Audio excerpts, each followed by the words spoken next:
Six people, man. Six people made it. Thank you, six people.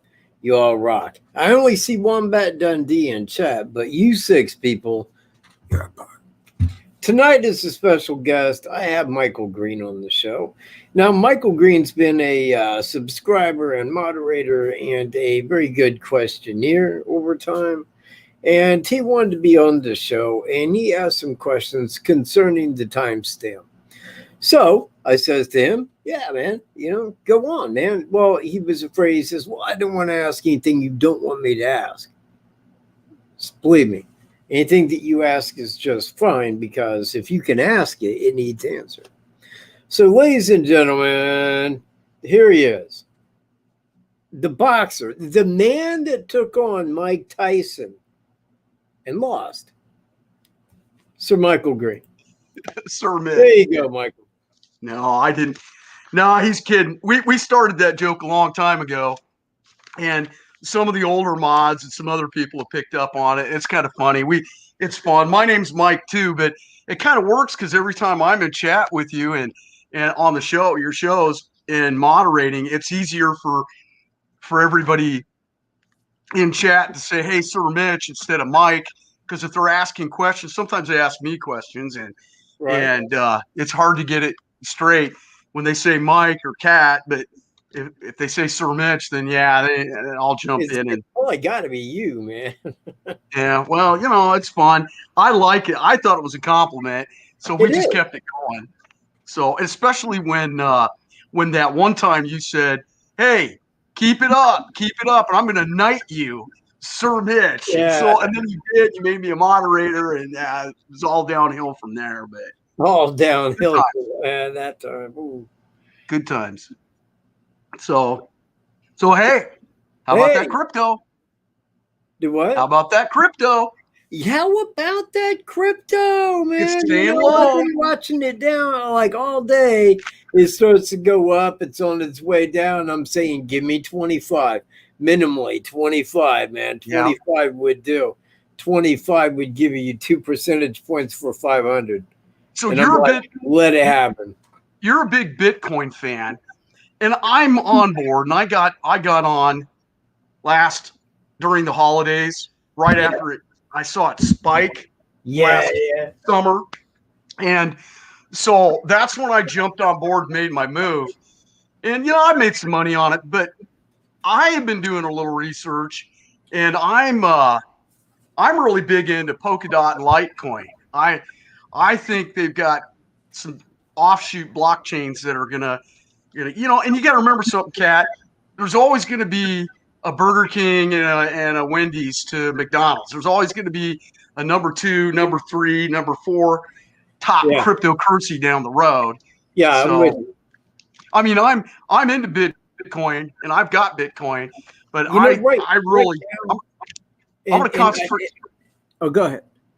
No, I was just going to say, I'm going to concentrate here in the future on just putting a little bit of money in Bitcoin at a time, but I'm going to concentrate heavier on some of the other ones that I've done some research, like Polkadot and Litecoin and maybe one other. But I guess the whole point of the whole thing is crypto's going to be big. Anybody that gets into crypto it's going to go through the roof within the next 5-10 years. It is. Well, it will. It will before 5's over. Is when it's going to start making its main, shoot, to the top. Now I'm with you on that. And actually, man, like me personally, and I don't have anything against other altcoins in general. I think they all have their time coming, as long as they're not a meme coin, like Dogecoin or something, Right. But if they're, ran proper and so on, they all will. Right now, to me, I put like Bitcoin, then Ethereum, and probably right under that Cardano's ADA. Yeah. In fact, I made about 100% on Cardano's. I put my money in, it doubled, man. I took it out, man, right into Bitcoin. Well, to me, Bitcoin's where I want my money to be. I don't really care if I ever, like you said, I don't ever plan on using it unless I'm forced to because I want it to appreciate in value. You know, Correct. I'm going to continue using regular currency for my normal day-to-day purchases. But, you know, I read a couple articles online here recently that, and I'm sorry we're talking about crypto. It's just you and I have a passion for it, so I had to bring it up before we talked about Delphi. But some of the articles that I've read online, a lot of the world governments, including the United States, is in a panic, and they're trying to put something together within the next 2 to 3 years to totally eliminate, or that's the suspicion, and that's what everybody is thinking could happen, because if the U.S. government doesn't get out of the dollar and get into some form of crypto, they're really going to be in trouble down the road, possibly. Here's my issue with that. There is nothing that takes the governments by surprise. If it's there for them to be shocked by, it's there because they knew it would be there. Now, there isn't anything that can be made or created that can outdo Bitcoin. In fact, it's a safe bet with like Uruguay, El Salvador, to, you know, with them hopping on board and making it legal tender, is that other countries will start doing the same. And that's going to become the bigger issue. I mean, I'm going to tell you right now, the American dollar is dead. Yeah, I agree. I don't think it has 3 years. I don't think that it has that long. Okay. So it being dead, they can't replace it with something better than Bitcoin. You see where I'm at? And it's going to be these countries that have went with Bitcoin that's going to really, you know, take the main shock when the dollar goes down. Right.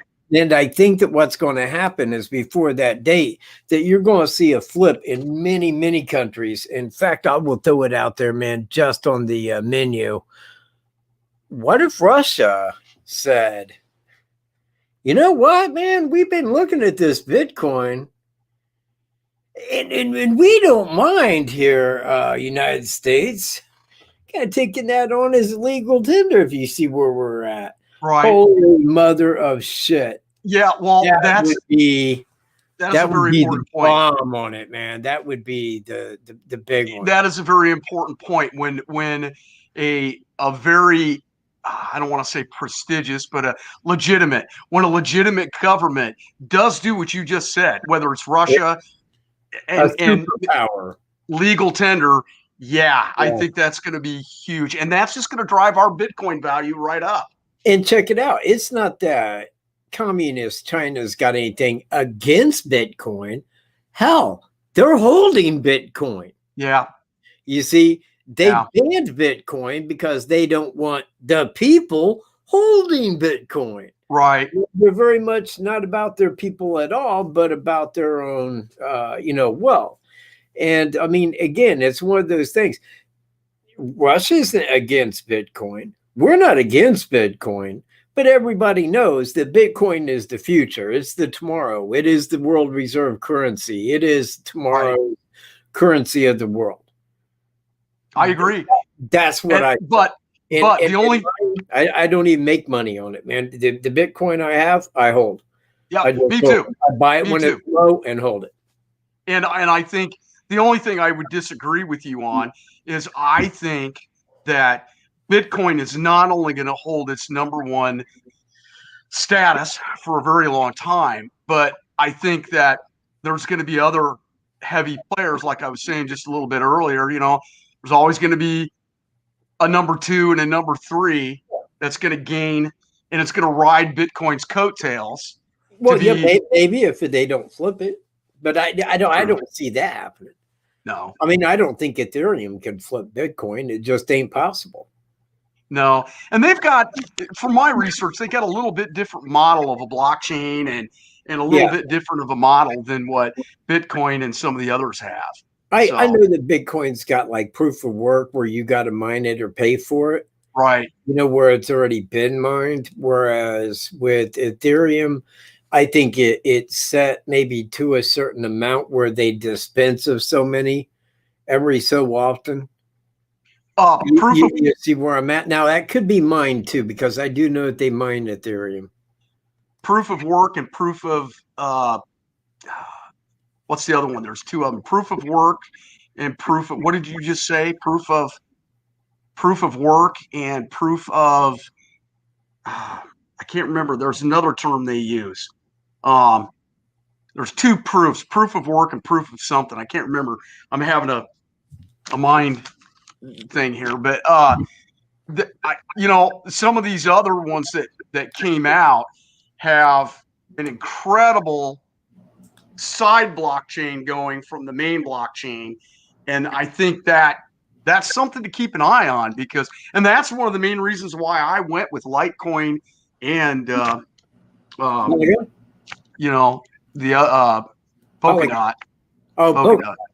Polkadot. Yeah. Well, so, do you know who George is from Cryptos R Us? No. Oh shit.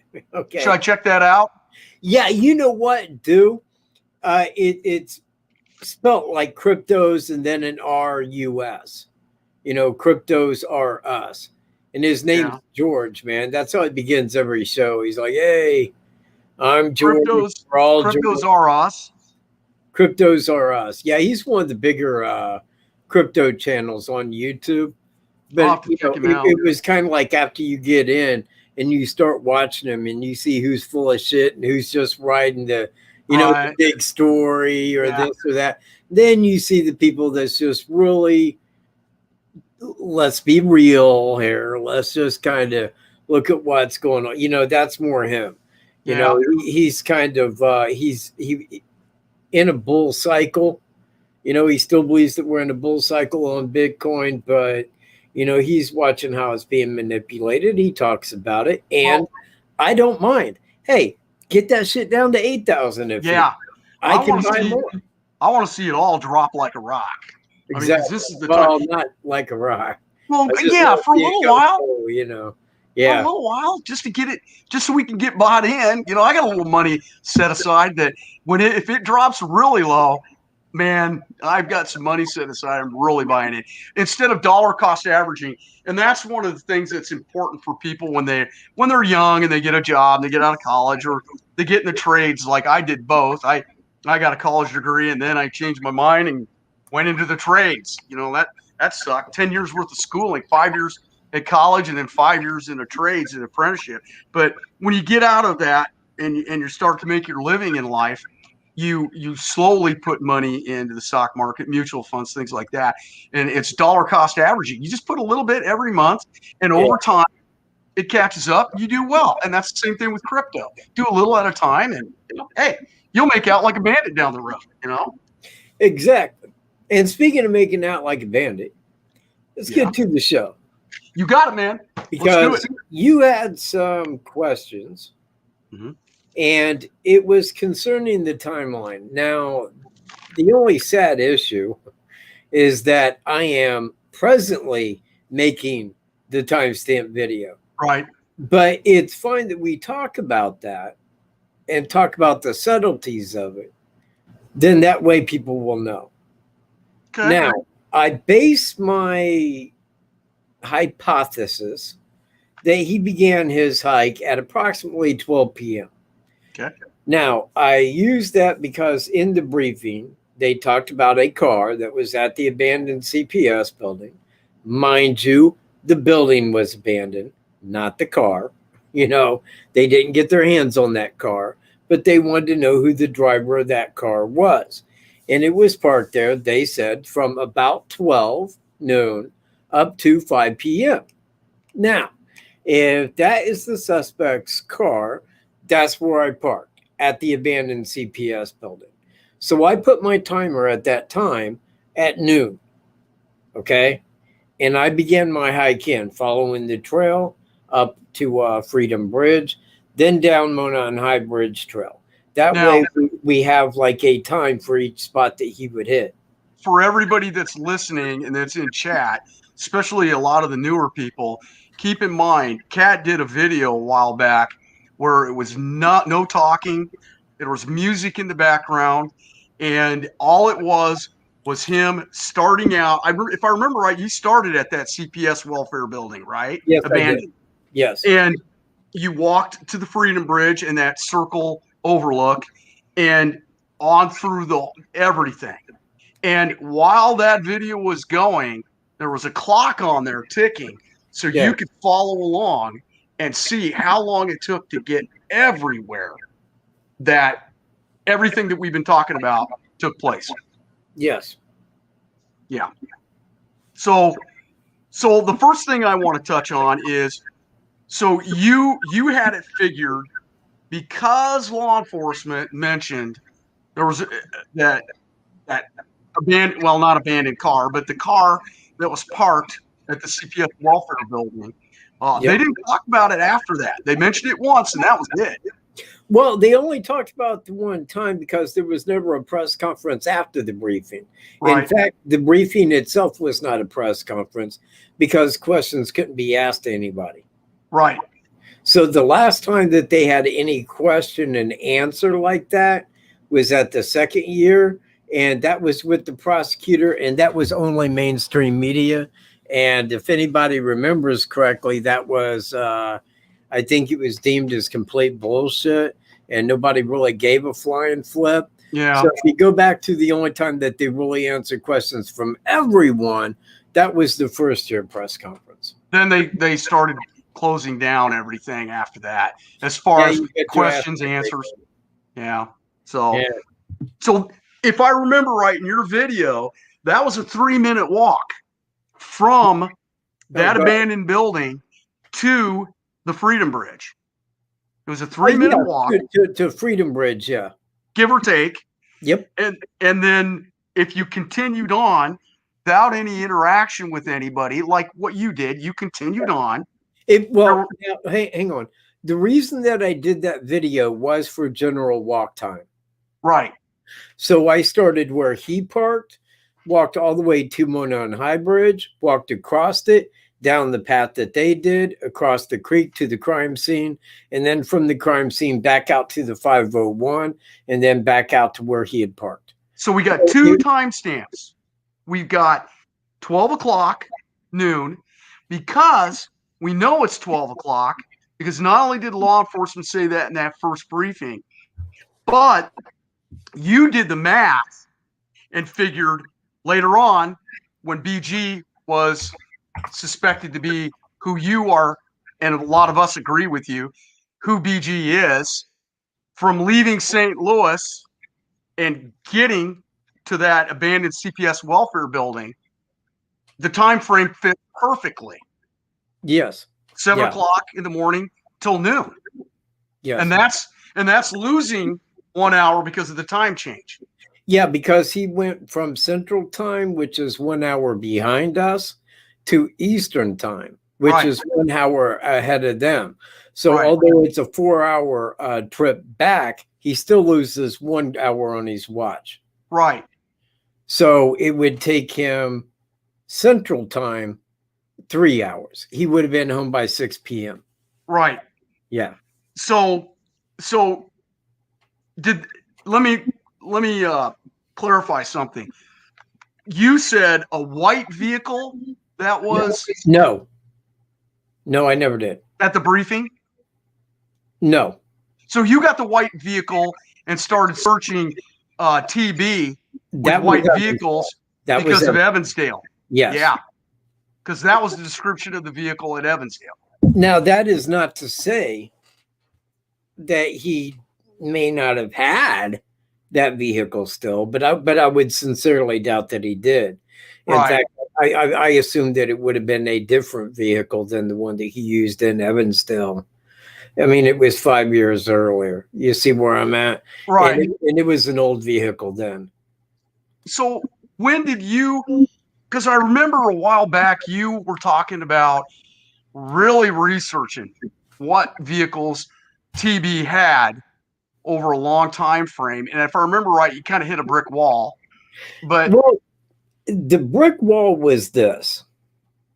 In every county that I went to, it would show his vehicles in that county. But the thing is like he lived in Jackson County for less than a year. So nothing came up in Jackson County. Now, we got him from Genesee County, easy enough.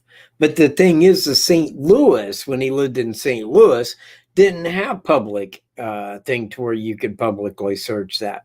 Well, that's where he was living, on Lacklink Road in St. Louis at that time. So therefore, we couldn't access the car that he had, because they just didn't allow for that, on their website.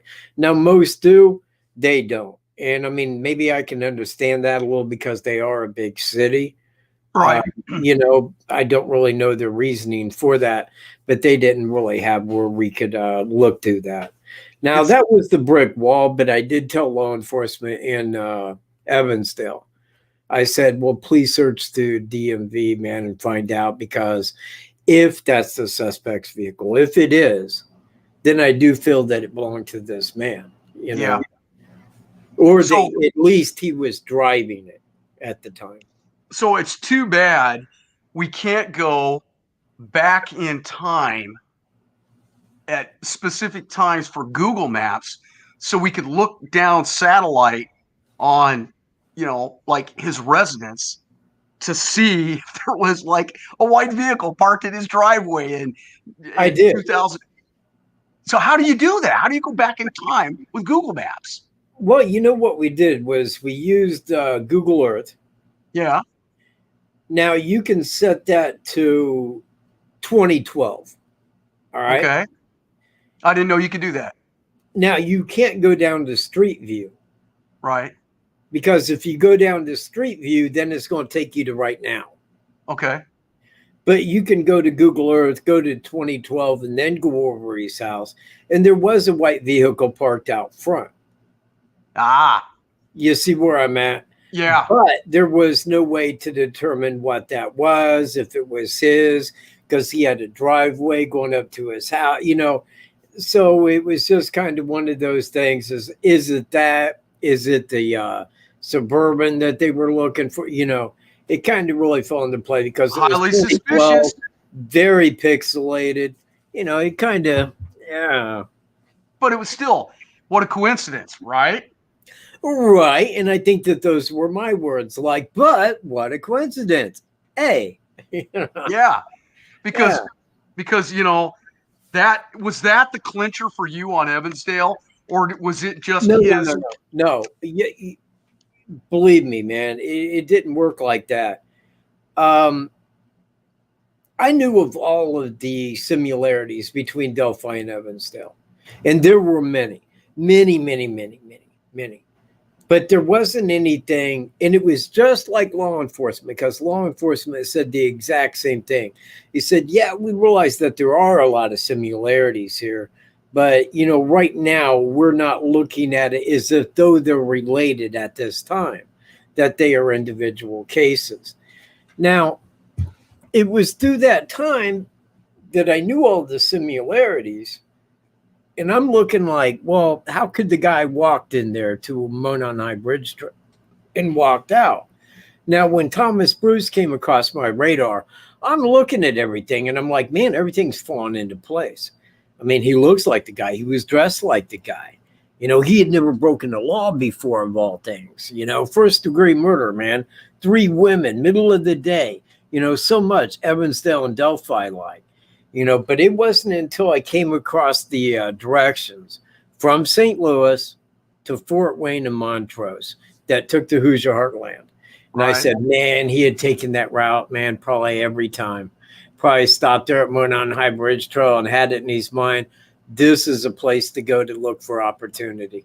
Well, because somebody can walk by, but nobody else is going to be walking by. Hell, man, maybe for 3 hours. I mean, you have all day to take them, over on private property and commit a crime. He's seen it as a safe, secure place to return back to. But like you and I were talking the other night on the phone, I believe that he had many locations along that route, and this was just one that hit him at the spur of the moment. Maybe he did a bathroom break at an exit close by and said, you know what, I'm going to stop here. Because if you're evil, you're going to look for places, hiking trails. It's not hard to find hiking trails in small town cities. I mean, I know you guys you and Greeno, I say you guys, you and Greeno lived there and didn't know about that hiking trail, but you had to have known about some of the hiking trails around the city, the southwest side, the north side. Well, no. I absolutely. And when people ask me about that, you know, and I'm like, okay, they got Monon High Bridge Trail right there. Well, it's still all a part of one big trail that goes all the way around Delphi. You have the Erie Canal Trail. You have the trail on the southwest side that connects back around over here. Right. That then walks back out to where Samuel Milroy's is, then picks up the other. You know, it's a lot of series of trails. And if you look at trails around Delphi, they're everywhere. Yeah. Like literally everywhere. I mean, it even like goes through the residential, you know, so it's not that. And again, man, it's not like this trail was always there. You know, I remember back in 87 when the train still ran that track. Right. You know, it was just made a trail, like maybe say 1995. Right. You know, and okay, they made that a trail. Well, what'd they do? They just took out the train tracks and now it's a trail. I mean, do you see where I'm at? Well, yeah, because it isn't anything that two young men are really going to place in their mind. We're not reading Delphi news every day. We just didn't know it was there. And personally speaking, had I known that that was there, even before it became a trail, I still would have been back there because that bridge it's all that, man. It's ambush heaven. It's ambush heaven. Yeah. Well, no. It's just for TV. It's historic. Well, that too. Well, and to touch on what you said, here in central Iowa, where I live, we have two rivers that come together, and we've got hiking trails, biking trail. They're a combination hiking, biking trails all over the place. I mean, it's just incredible. And a lot of them were made out of old railroad grades, like what the Monon Trail is.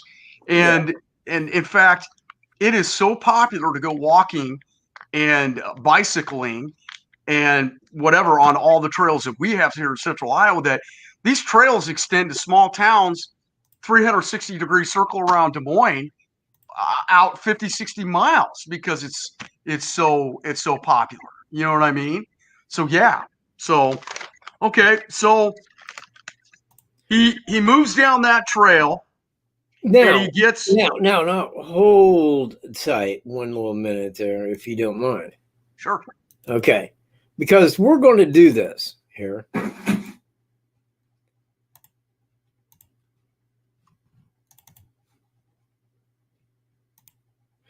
And I'm going to play it. Okay. Take a Dr. Pepper break here. And it's going to be playing with us right there on the left. See where we're at over here. Yep.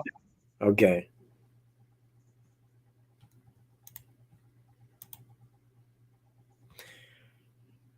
Now, crap, because I can't see you while it's playing. I can see you. Okay, great. If anything should occur in chat, let me know. But I can't see chat. Oh. But this right here is that trail that connects the CPS building where I just was, where I just got out of the vehicle at. Right. And it connects it to the entrance right up here at or at Freedom Bridge right in front of me. Yeah. Now, this tells me, since there is a walking vehicle path that connects the two, that they were somewhat connected going back, that people would park there at the CPS building to go to the trail. Otherwise, why would there be a connecting trail? Or a path, mode. You see where I'm at. Yeah, I'm with you. Because you got tall grass on both sides of that path. And yet and some really shitty video work. I don't think it's that bad. It's just believe me, man. You know, whoever did that, he don't need to do it again. Yeah. Because, man, that's zoomed in. It's in the grass. It's like every footstep. It's like I'm a monster of some kind. I don't know, man. See, look at that. What in the fuck am I looking at? Like, what the hell was it? Take a drink, everybody. Yeah, man. Like, go to the bathroom. We'll be there in time. In the meantime, man, hey, look at that grass. Isn't that something? Yeah, it was colder than shit out right there. I just want it to be known. It was like 20 degrees. That day you took that video? Yeah, it was very cold. In fact, that was about probably sometime right in or around January. I'm going to have to look at that. I just know it was really cold. Yeah. I remember you crossing the creek. That was funny when you were crossing the creek. And yeah, I'm surprised you did that cold of a day. Had to, man. Video. How deep was the water when you crossed it? You know what? It wasn't that deep. In fact, I kind of referenced that because the water they had to go through was a lot higher. It was a lot higher and harder to walk across. Whereas where I went across, it went up toward my knee. When they went across, it was up probably around their waist. Yeah. In some areas. And they was going through in a shallow area, but it would have still made it like a longer time to cross than what it did myself. And I usually average that in with probably about an added 30 to 40 seconds. Yeah. And I don't think that it would have took that long, really, because there was only a couple of deep spots just where you'd have to, assure your balance. Now, right now we're walking into the trail. Oh, behind, you haven't reached the point of the secondary entrance yet, have you? No, we're just walking into the trail from Freedom Bridge. It's up the road. And right there, from the time it took me to hit that was at exactly 3 minutes, because it's at 3 minutes, 43 seconds now. Yeah, that's what I've got on my map from following you on this video. And then it was a 7-minute walk from that circular overlook where you first entered it, all the way to the conjunction or the junction of the secondary entrance. Correct. And we will be getting to that in a few minutes. So while we're waiting for that to roll around, let me ask you this question. If Kelsey dropped the girls off at 1:45, No. She dropped them off at 1:38 p.m. Okay. So could Kelsey have seen how long of a walk when the girls got out of the car and walked? How many feet do you think that is? A couple hundred feet to the 501? I mean, how long does it take to walk that? 1 minute, 2 minutes, 3 minutes? Oh, geez, no. In 30 seconds? Yeah, probably in that manner, because now in the timestamp video, I had Donnie. He was coming from the cemetery going back, toward the Hoosier Heartland. Yeah. So I had him pull up there at the secondary entrance. I got out, and then I walked to the 501 like I had just got out. Because on this video right here, when I hit that same spot, I can say, okay, at 1:38, they got out. They would have got to this point here at this time, right there at the secondary entrance. That's how long it would take in and get to that. Now, I know for a fact, because of the time that they would have got to the bridge and then walked in and got Abby's last picture, that they hiked on the north side for 22 minutes after they were dropped off. Right. So could you see that park bench at the intersection of the secondary entrance walk and the 501 that's right there at that junction? Can you see that from the parking lot, that park bench? Yeah, you could. Okay. So Kelsey never mentioned that she saw anybody on that bench. She just watched the girls disappear, walk over toward the 501. Well, let me tell you, I mean, it's not my thought that he would have been any place where people could have seen him. I don't think that he wanted to be seen. It seems likely that that's a place he would have been, ready to see anybody coming or going. But honestly, I think that when he arrived there, that, the last thing he wanted was to be seen. He didn't want his face known there that day. He didn't want anybody seeing him around. This isn't just some weird guy. Yeah, he's a weird guy, but at the same time, he knows that what he's doing is wrong, and he knows that he don't want to be seen there where people could like make a sketch of him, as happened, because they did. He didn't want that. And when he's walking in right here, the whole time he's watching to his front. He wants to see if anybody's coming. He wants to be able to get out of the way, go over, man, maybe go down, look at the river or something like that, because he don't want people looking and talking to him. The only person that he talked to that day, to my knowledge, outside of who we know, was the lady that was walking her dogs. That was it. Yeah. The only person that he spoke to that entire time, 3 hours. And that's amazing that he let it go on more than 5-10 seconds. I mean, that I would have thought that. I'm wondering where. That's my next question. Where do you think that was that he ran into her? Because if she did live southwest of the Monon High Bridge, south on the south side. Yes. There's nothing but acreages butting up to the trees, the heavy thick brush. So he was off the reservation, so to speak. If he was ran into her. He was, but now I go back to the video with flannel shirt guy. It was the only one that we ever did and videotaped, but it was actually pretty close to where we are right now in the video, is somewhere about right in here. And we stopped and talked to him, and and he says, the trail goes all the way up to the High Bridge. He goes, but the High Bridge is still owned by CSX Railroad, but that's where the trail ends, is right there where it begins. But some people still go out on the bridge, woo-up-de-woo, but that's where the trail ends. Right. Where I'm at. So this trail does end right there where the bridge begins. That's where it ends at. It's not on the other side, because the bridge has nothing to do with this trail.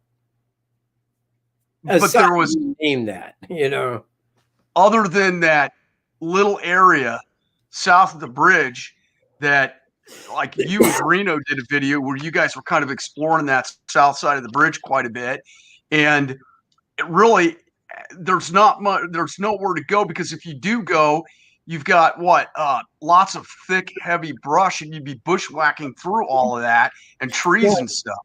Now, right here is the secondary entrance. Right. This is the 505 trail where it cuts off here. Okay. Yeah. You see? Now, the bench he was talking about sets immediately to the right there. Yep. Right there, over here. And right there is the fence that they put in after. But this is where the girls came in, is right here from the left. And I believe that they were hiking for 22 minutes, the 501 trail. See, after watching her video, I had thought, and you and I talked about it, and you told me no, you didn't think that was the case. But I mean, what an excellent spot for him to be after he had talked to that lady on the south side. Yes, but now here's my gig on that. You make it sound like there's no place to go on the south side, where that is quite contrary. There's some brush there, easy to walk around and through. From where they took the train tracks out and where it was gravel, hell, it ain't been 25 years. It ain't overgrown into trees and brush that can't be gone through. Right. It's still a decent walking path through there. And that's where the lady's dogs were walking, was down that pathway, and then came up toward him on the south side of the bridge. Now, when you go to the south side of the bridge, you've got brush there. There's like a lot of brush. And you got to remember that in February, there wasn't any leaves on the trees and very little on the brush. Right. So he had to be maintained back behind that, and likely had field glasses so that he could see who was coming toward the bridge. Right. You see where I'm at? Right. And Right. by happenstance, of course, they did cross onto the bridge, but and from there, everything else is speculative. Because So I feel he was on the south side, because why go to the south side? It takes 15 minutes to walk from where he parked to the bridge. That means that he got to the bridge at 2:15. Give it 6 minutes across. That's 2:21. Now, he must have just got there when he came across that lady, because he's on the south side of the bridge. She didn't walk him down the hill, man, to go down to the private drive. She's there where her house is. right. And he knew where her house was.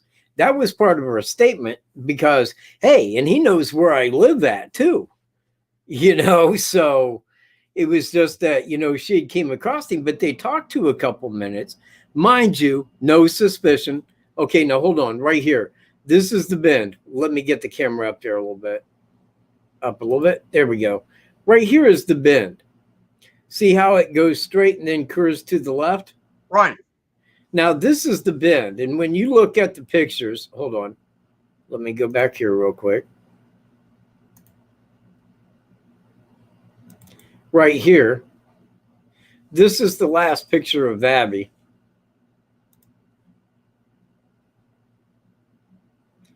Now, if I blow this up some. Yeah, that bend is right there. Right there. Yeah. You can see where the trail goes back, but then starts to bend. That's where we're at. Right. Now, if he is not at the south side, then minimally he is right back here where we are. Right here. The bend. He is minimally about where we are right now. If he came from the north side. Remember that, because you got to take all of the minutes from here to the south side of Monon High Bridge Trail off the crime, which is 22 minutes if he was on the south side. And that's probably, that bend is probably where he was aiming for when he came out after the crime, bushwhacking through Mears and Logan's and then Mears' place to come out that bend, because then he could look to his left, to the south, and see if anybody was there, or to the right, and that would be the north, to see if anybody was there. Actually, somewhat close. Let's say as an example, because right here in a second, you're going to see Monon High Bridge. Okay? Now, if he came out here, right here where we are, now he already knows, because he can see all the way up to the bridge walking up to here from the left. He can see out to the bridge who's on there and who's here. But when he gets out, he wants to peer to his right back the way we came to see if anybody's coming. You see where I'm at? Okay. So remember this place right here, everybody. Remember this place, because I'm going to bring it up later. Okay. The bend on the trail on the north side, because I'm going to bring it up later, because I got a couple of things I want to throw at you. So, so if he met the lady walking her dog at 12:30, and and the girls didn't show up till like 1:38, an hour plus, then what was he doing, messing around on that south side? Was he exploring? What do you think he was doing for over an hour down there? Or do you think he went back north and then back south again? Now, right there is Monon High Bridge. Yeah, I see it. Okay. No, I think that my thought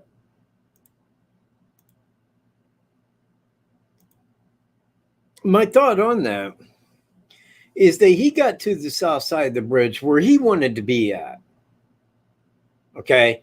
I think that was his intention, was to go to that bridge, cross the bridge, get to the south side, maintain back there behind the bush.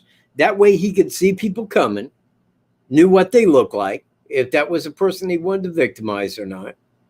And then if they're crossing that bridge, or even otherwise, he could walk up to them, but he would have to make sure that nobody was coming up and around that bend at that time.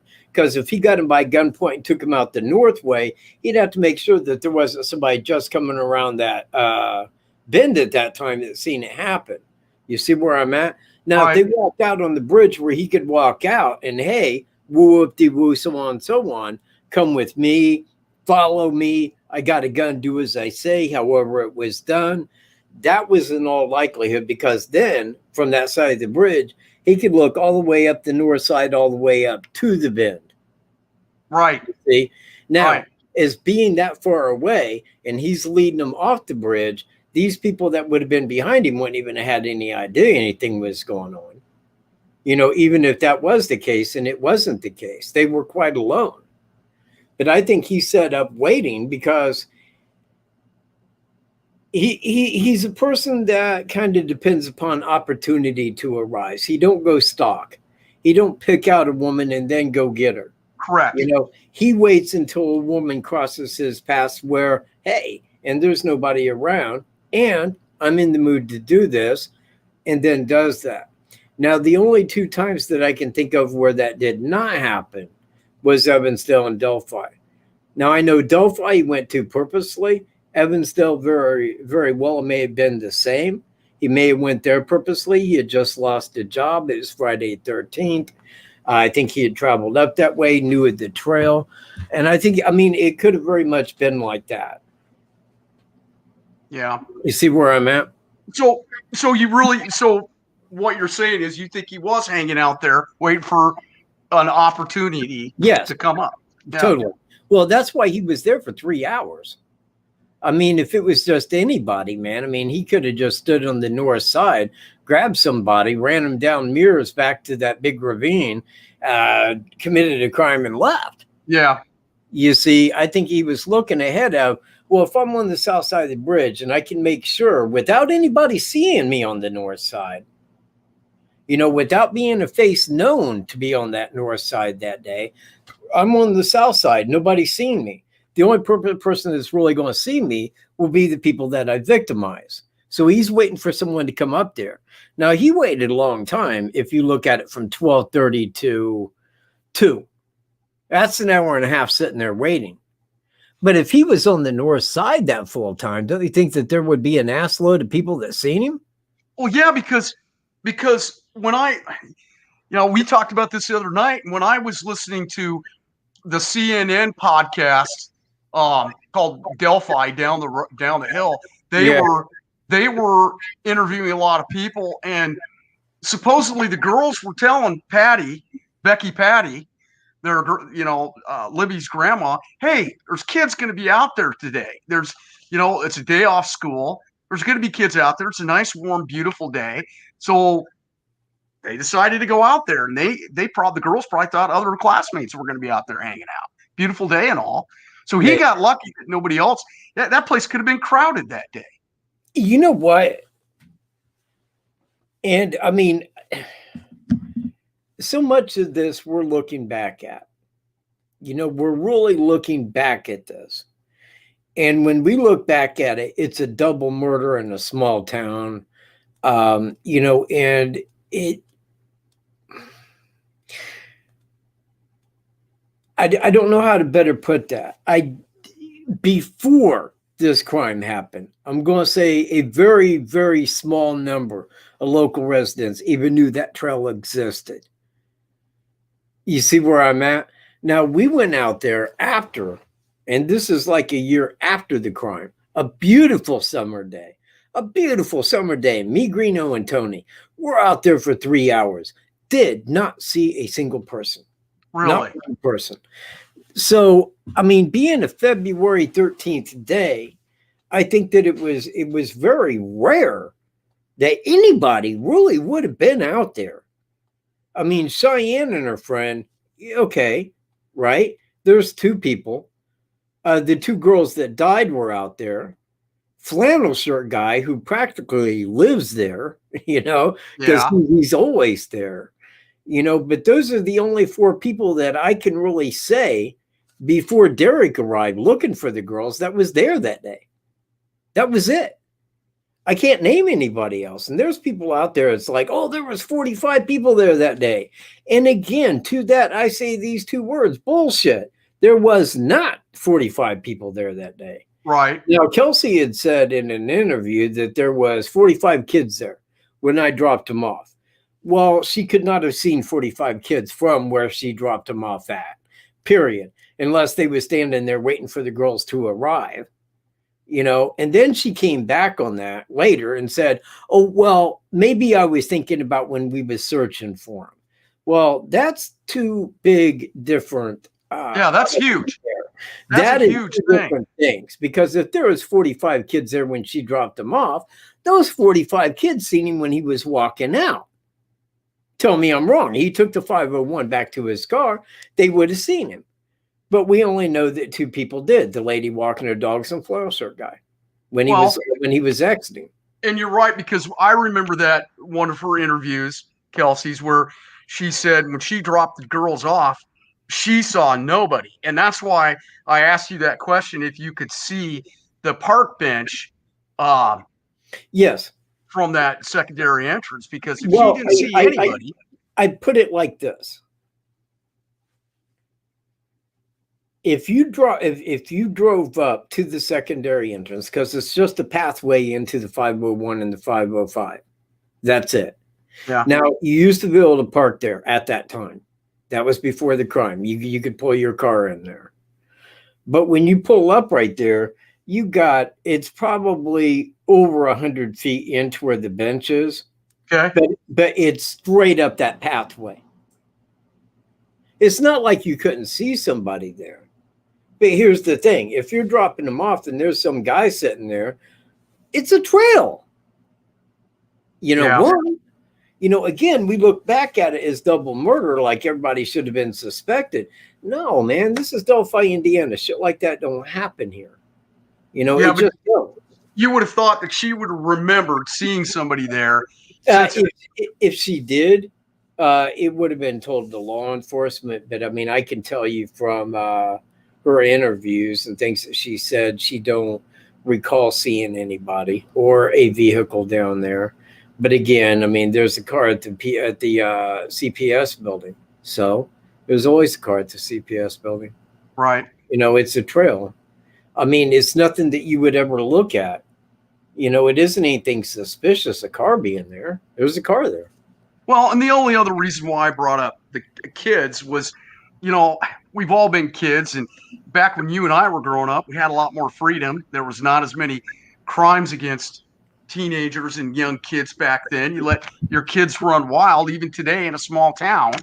But had I grown up in a small town and we knew about a trail that had a bridge on it, man, we'd be out there all the time. Game over. It's where we would be at all the time. It's the happening place, man. You know? It's the adventure, man. It's a small town. There's nothing to do. Bridge, you know. So, okay. All right. So, you know. Well, now I kind of take it like this. You got two girls that are that age, man. You know, just at that age, 13, 14 years old, you know. Young women, you know. And they're out at a trail hiking. Well, of course, being 13 and 14, you know, it is going to come up. Well, why don't we just walk up to the bridge? You know, we just kind of, you know. And I think that that's how that happened. Because they're over there hiking like they were supposed to be. And realize she took that photo of her at 2:07. Yeah, well, Derek was to be there to pick him up at 3 o'clock. Okay. It was already prearranged that he was going to be there around 3 and he was going to call ahead of time. He had already called with no answer to Libby's phone and got out of his vehicle and started walking the 505 at 3:11. Now, he came across flannel shirt guy on the 501 at about 5:15 and asked him if he had seen two young girls down at the bridge area. He said no. He'd seen an older couple of girls on the south side, but they were too old to be the ones he was looking for. But there was nobody else there. There was never any mention of anybody else being there by law enforcement. And anything that came after that was from Kelsey saying there was 45 kids there when she dropped them off. Impossible to see. Completely impossible. I mean, I could take you there not right now, but in the wintertime, there'd be no way you could see 45 kids there. I mean, unless they was huddled up right there at the secondary entrance, there'd be no way. You know, but she did retract that. She really did. And in a different interview, when asked about that, she's like, "Oh, well, no, maybe I was thinking about when we was looking for him." Well, That's again, huge. let me ask you, that's two entirely different things. One, when I dropped him off, and two, no, maybe that's when we was looking for him. Well, wait a minute. You know, that's things you just don't mess up. You know, So you don't want to mess that up. so we know where the girls were at 2:05 and 2:07 because of the two photos taken. Yes. And so the girls were really messing around on that trail, taking a lot longer than your timestamp video. They were really messing around. Well, they were just being girls walking around looking at stuff.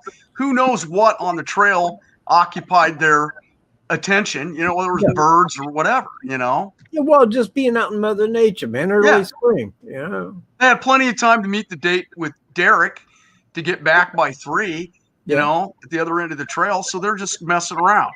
So we know where they were at 2:05 and 2:07.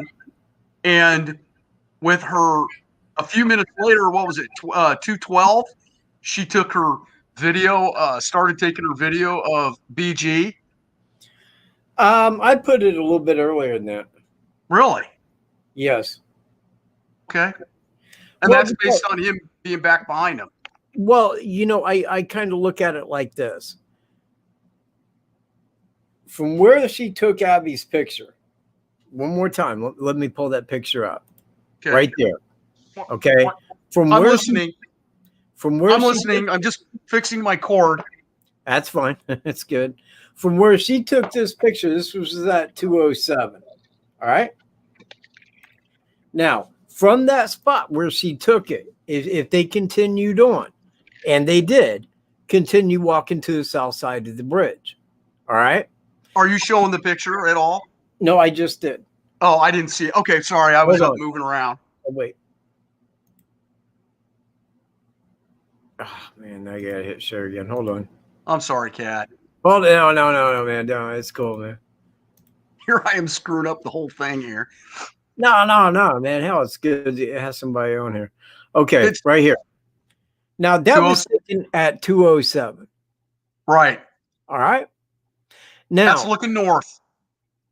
Yeah. The photo is facing north. Abby is facing south on the bridge. Now, what about the other photo looking south? The one where she took a picture of the railroad bridge. Yes. Yes. That was at about 2:05, like you said. And hold on. Let me go pull it up. You know what I'm going to say next. Yeah, and that's why I'm pulling it up. So I'll wait till you pull it up.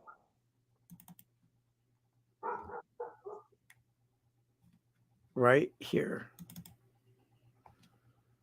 Can you see that? No, I see a whole bunch of little pictures and one you haven't. Oh, there we go. Got it. Okay. And guess what? Nothing. No bridge guy. Must be hiding in the weeds. Well, can you see back there? How far back on the south side, once the bridge ends up here, can you see? Nothing. Well, exactly.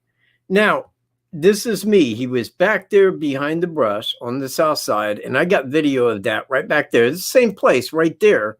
Yeah. Where he met the lady that was walking the dogs that lives back here. Yeah. Okay. Yeah. Now, from right here, right there, right, is where she took Abby's picture. That platform. Yep. That platform. Now, by the time that they got out to here, this is about halfway across, I assume, at that time. I thought it was more like 2/3 of the way. That he was walking toward them. Okay. Well, he was right up on them in that video. Now, well, he was probably 40 feet behind them. Yeah.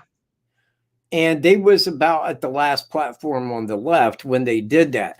Now, if you took half of that, like say from here, to the end of the bridge, and they met it about halfway, right? Now Right. he's behind him and they walk forward, and then she clicks that on video record. That would have been at a roughly about 10 or about 2:10. Yeah. And that's about when that would have happened. So Now, then it took for him to get up there, take him down the bridge and over and across, like that. So that's why I put it like that, because otherwise, then that would say that they walked to the south side of the bridge. Then the guy comes walking up, crosses the bridge to get over to him. And the whole time, they didn't call law enforcement. They didn't call anybody. They didn't do anything, didn't go anywhere, take off. But they knew the guy was the threat, but videotaped him. That makes no sense to me. So, yeah, that doesn't make any sense to me, because if they felt like he was a threat or a warning, like you and I were talking about on the phone the other night, that SOS button, 911 button is right there on your phone. All you got to do is hit that. Boom. And so the gun hadn't come out yet to put him under arrest. He was just at that time a creepy guy. Well, we don't know that. I mean, we don't. We could speculate on that. But, I mean, if I go pull up pictures of TJB and you look at pictures of him, are you going to look at that guy and say he's creepy? I wouldn't. Unless in fact, he was very good with kids. And I mean, I don't think that he would have came off as a creepy guy. Looking back at this as a double murder, we can say something creepy guy, but I don't think that it being him that those words would have been used. And aside of that, since that guy was there to commit this crime, why would he see him on the north side through that whole time, not lead him across mirrors to the crime scene, but go clear to the south side, or wait for them to get on there and go to the south side before going across to get him? He had no idea where they were going to go. But if he's on the south side of that bridge and they come on the bridge, he can go out, corral him back, game over. And again, this is where I kind of side with that. Plus, it gives the crime at least 10 to 12 more minutes, which I feel is just, because I don't think this was a rush crime. In fact, 22 minutes seems kind of short with all things given.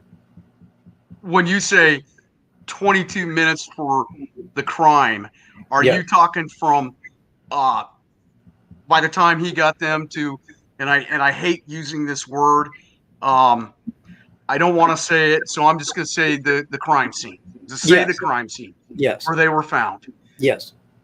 Once he got them there, it was another 22 minutes before he left. Exactly. Now, I can say this for this reason. Let me go back to the video. Now, I'm going to play this, and you know what? We can just talk right on to it. This is still the suspect's walk, okay? Now, this is going to go like so. It's going to get up to the bridge, and that's going to be 15 minutes right to the money. Exactly 15 minutes walk from where he started at his car. Okay? Okay. Now, then we're going to cross the bridge. Now, from the bridge, I go down the same way they did. I go down to the private drive. I follow straight down that, down to the car path, and I cut that car path to the right, same way they did. I cross the creek right where they did, and I get over to the crime scene, and I stop the camera. All right? Now, I realized that it would have took them longer to cross the creek. Okay? I mean, you know what? I can add probably, I mean, I wouldn't say a minute, because a minute's going to be way too long, but you could probably add 30 seconds. Now, with 30 seconds and him being seen on the 501 trail at 247, now I got to the crime scene, because after I went around the crime scene, then I hit play. And I walked back to the 501 trail from the crime scene. So you're saying... So I know how long it takes to go from the crime scene back to the 501 trail, be right there at the bend where Cheyenne's already on the bridge, and Flannel Shirt Guy is 10 minutes behind her, because he had to made it around that bend before Flannel Shirt Guy seen him. If not, Flannel Shirt Guy would have seen him coming out of the woods, and we know that didn't happen. Right. So when you take all that into effect, that gives the crime scene exactly 22 and a half minutes. Now, if we took 12 minutes off of that, I mean, if you see where I'm at, then I don't see a motive in somebody doing all of that in 10 minutes time. So how many minutes did you allow for the crime scene and then bushwhacking through the rest of Ron's property onto the Mears property and then coming out back onto the 501 close to that little bend?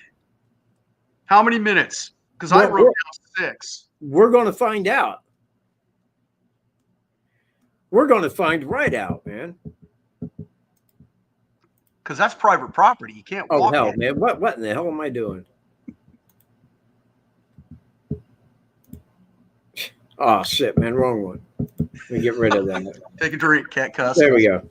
See, I thought you was watching this with me. Yeah, well, that was my bad. Call that on me.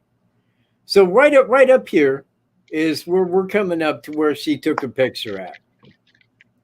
See the platform straight up to the front right? Yep. That is where she took a picture at. Now, right now, we are at 16 minutes and 12 seconds in. Okay. So when we get there, we can reduce right back to 15 minutes. That's what time she approximately took that first picture. Now, that's general walk time, but I'm not going fast. I'm not going slow, just 1 foot in front of the next. General walk time. That must have been hard to do, trying to watch your footing while you're taking that video. Yeah, that's why the camera angle's so shitty, bro. That had to be tough. Yeah, because Greeno said a couple of weeks ago, I remember Greeno saying, "Man, you got to look down when you're walking that. You can't look up. You got to pay attention to what you're doing." Okay, so we'll say right at about here, right? Yeah. Now, that is 17 minutes. Okay. It took 15 minutes to get to the bridge. That means from the time they got on the bridge where she shot that first picture, it took 2 minutes till she shot the next picture. Right here. Just goofing around. Yep. Now, if we keep going, because I think that he's walking toward him at this time, and they would have met at approximately right in front of here, about right in this area, right to our front, because he's already walking toward him and they're walking toward him. He's just a hiker. You see where I'm at? Yep. So now, how far up north after he passed them, coming south and going north, how far do you think he went before he doubled back on him? Well, I don't really know. I mean, like I say, it kind of works like this. He could have went up to see if anybody had walked the 505 trail down to the water, or he could have been. I mean, because we don't know what he said. You see where I'm at? We don't know what he had said. I'm with law enforcement. We don't know.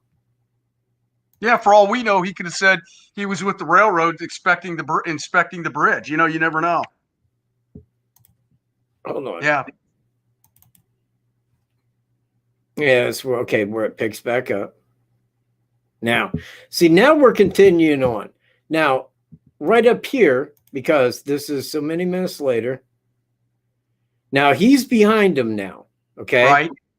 And they're walking toward the south side. Now, when they get up here to, man, and I really should have got the last time on that last video. In fact, I probably should do that because they were about right up in, see, swing back left one time. Just show me the, come on, man.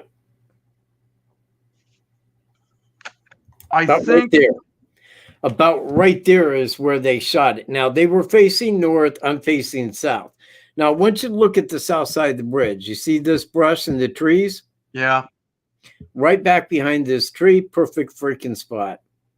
Because this right here was all brush. And right back here is where they got that little guard thing. You see the green thing? What is that? The orange thing. It's like a railroad blockade. Oh, And okay. they had one on the north side, same way. Well, right back between here and that, perfect little spot, man, to just sit and watch. That's where the lady that lives back here is watching her dogs. That's where she came across him. And right there is where I think he sat at, right there. Oh, hang on. Oh, shit, man. What in the hell am I doing? See, down. Bam. All right, so I got another question when you're ready. Shit.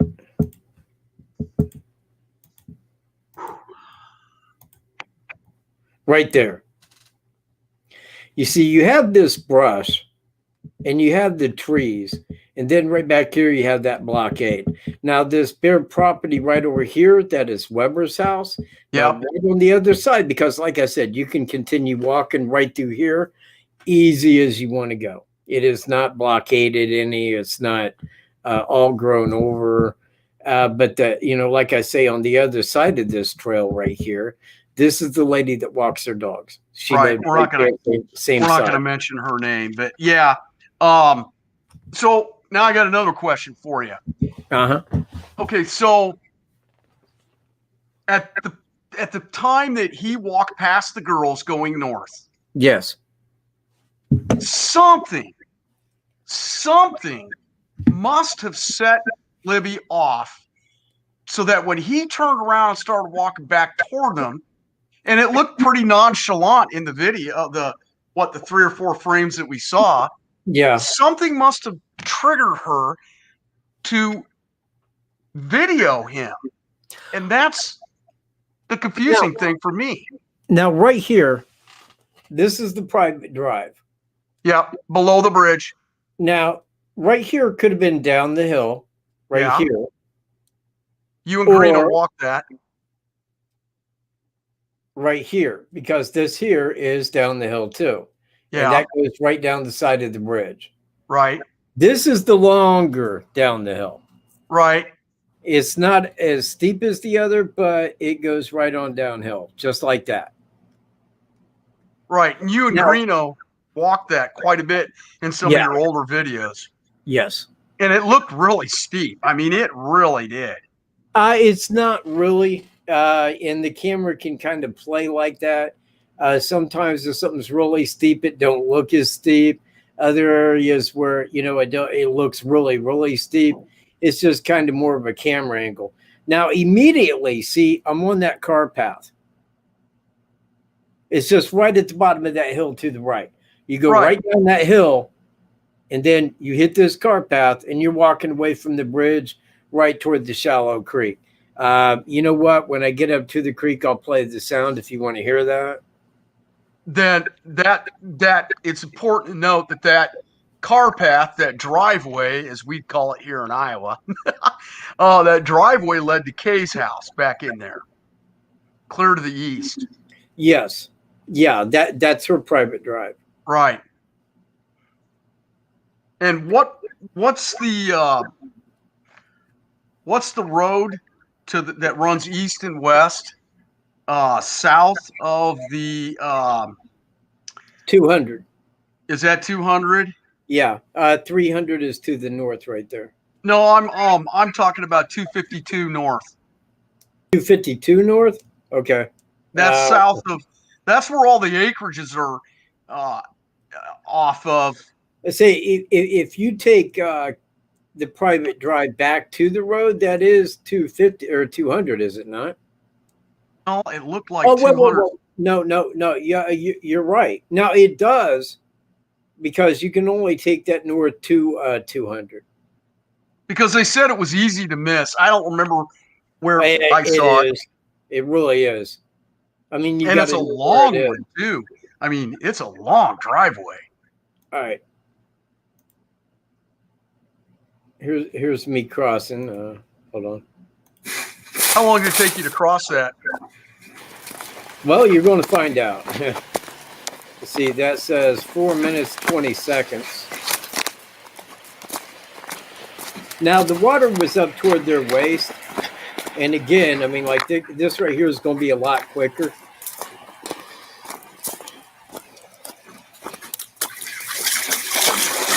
Are we going to hear you cuss?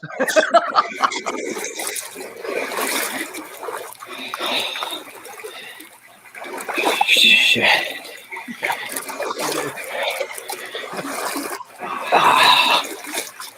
And that wasn't that deep you were crossing.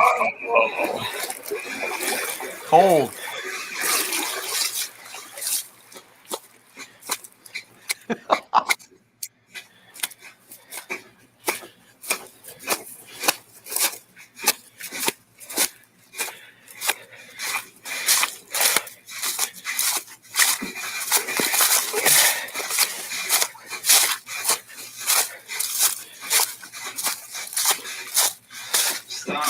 Stop.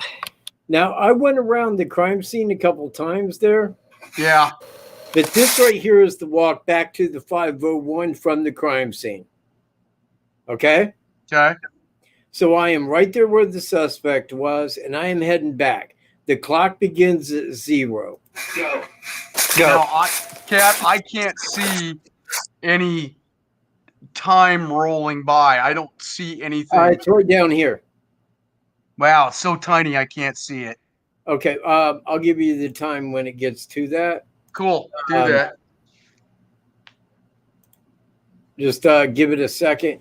But the time is rolling. Now, this is how I get a time from the crime scene to the 501 there at the bend. Okay? Because I can say general walk time from here to there, it's this long. Well, there's a 10-minute window. Cheyenne arrived, and she made it to the bridge and was crossing the bridge. Meanwhile, so many minutes behind her was flannel shirt guy, 10 minutes behind her. You know, so once they got on the bridge and was walking and he felt safe to get on the 501, right now in a minute or two, he's going to be crossing flannel shirt guy. That's how I kind of narrowed the time down. And it gave him a little time to compose himself and calm down a little bit because he just committed this crime. And he's entering the 501. And do you think he waited for Cheyenne to go by? Or do you think he just, you know, what do you think? Do you think he waited for her to walk by? He saw her and hid in the woods a little bit longer? Well, now that's been a thought of mine for quite some time. And it really does. I lost you.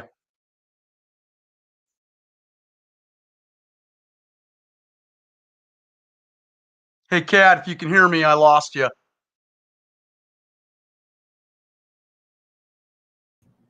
No, I'm here, dude. Okay.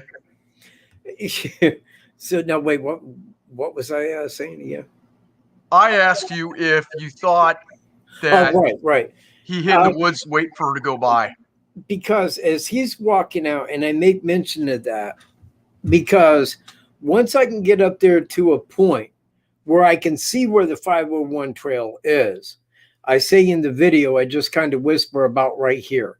Yeah. Because right there is where he would have seen her if she was on the 505, on the 501 trail at that time. Right. Now, if she had already made it to the 50 or to Monon High Bridge by the time he got to there, he was good to go because he could just kind of cut to his right, you know, head toward that little bend area. They wasn't going to see him. They had their backs to him, and they're quite a ways away. You know, but if he did see her walking on the 501, he probably would have held behind a tree, allowed them to get to the Monon High Bridge, start to cross before he came back out. Now, that could have added 1 to 2 minutes, but that's shit we don't know. You see where I'm at? Right. That is something that we don't know. Now, I can say that it could have happened and make that distinction. But all that that's going to do is say that those 2 minutes were taken out of the crime. So you see where I'm at? Because that's time after the fact that he had to wait. So we would have had to say that, well, he would have had to left the crime like a minute earlier than what he did. You know, which would have made it like 20 minutes. You see where I'm at? If he saw Cheyenne. If he just got a straight walk back and then got out of there, all was good. It happened in right at 22 to 23 minutes. And since we know that Cheyenne was at the bridge roughly around 3 o'clock, according to Flannel Shirt Guy. Well, actually, but she was there earlier because she uploaded her pictures of the bridge at 2:49, 2:40, at 2:49. Yeah. Now this is right here. Hang on. Oh man, I thought I had that here. And if she waited a few minutes after she took the picture to upload it, it took a little bit of time, then it might have been a few minutes earlier. Right here is the photo that she had uploaded, and it said at 2:49. Right. Now that is right there, 2:49 p.m., February 13, 2012. Now this is on the south side of the bridge. This is on the southwest side of the bridge. Now this right here is looking up toward Deer Creek here, and Flannel Shirt Guy would have been way back in here at the start of the bridge at that time. Right. Now it says I was there around 3. I didn't see them. That is her photo. So we do know, if we was to back that up, general walk time from where that was, and I don't think that it occurred like this, but I could say, well, if I was to back that up to the fence right before the bend, right? Right.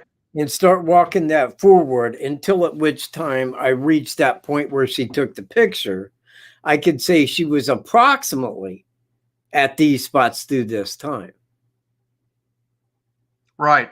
You know, roughly right in here around this time. You know, I can just backtrack that, like reverse engineer, you know, and say, well, at this time she was here. And that gives me kind of an idea of, well, when he left, was she here? Did he have to hold on for a minute? Or did she get to the bridge and then he could make it out, cross Flannel Shirt Guy, and get back to his car and leave? Well, I think on that time frame that you've set up, it's highly possible that he did hold back and wait for her to continue on toward the bridge, walking by. Well, and then, it depends. The timeline is so tight. No, I know. And here's the thing, man. We don't have exact times, but we can use approximates. And again, it's not like I can go and say, well, she arrived at this time, so she would have been here at this time. Look, we don't know what Cheyenne and her friend were doing, man. They could have been stopping, taking photos, selfies, exploring, looking around. We don't know. I don't think they got out of her car and marched right to Monon High Bridge. Right. But what I can say is, if you reverse that from 249 at that spot, and you reverse that clear back to the where the fence is. Now, because from that fence forward, you don't really have anything that you're going to stop and Which take fence? pictures of. Which fence? The only fence, the one that's up across the 501 trail. Okay. If we back up to there, going forward, there isn't anything that they're going to stop and pay much attention to in February. You know, there just isn't that beautiful item, you know, that you're going to sit and talk about. So if we go from 249 and reverse that back to the fence, now we know that we're looking at a right time. You know, we're looking at a proper time of about where they were. Now, I can go back because I know she didn't see him and had walked by, but Flannel Shirt Guy 10 minutes behind her did. And if you don't mind, I'm kind of leaving that for the timestamp video.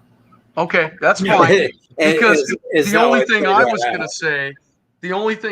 to say, if we continue on, is he comes out onto the 501, possibly if he waited for her to leave or not.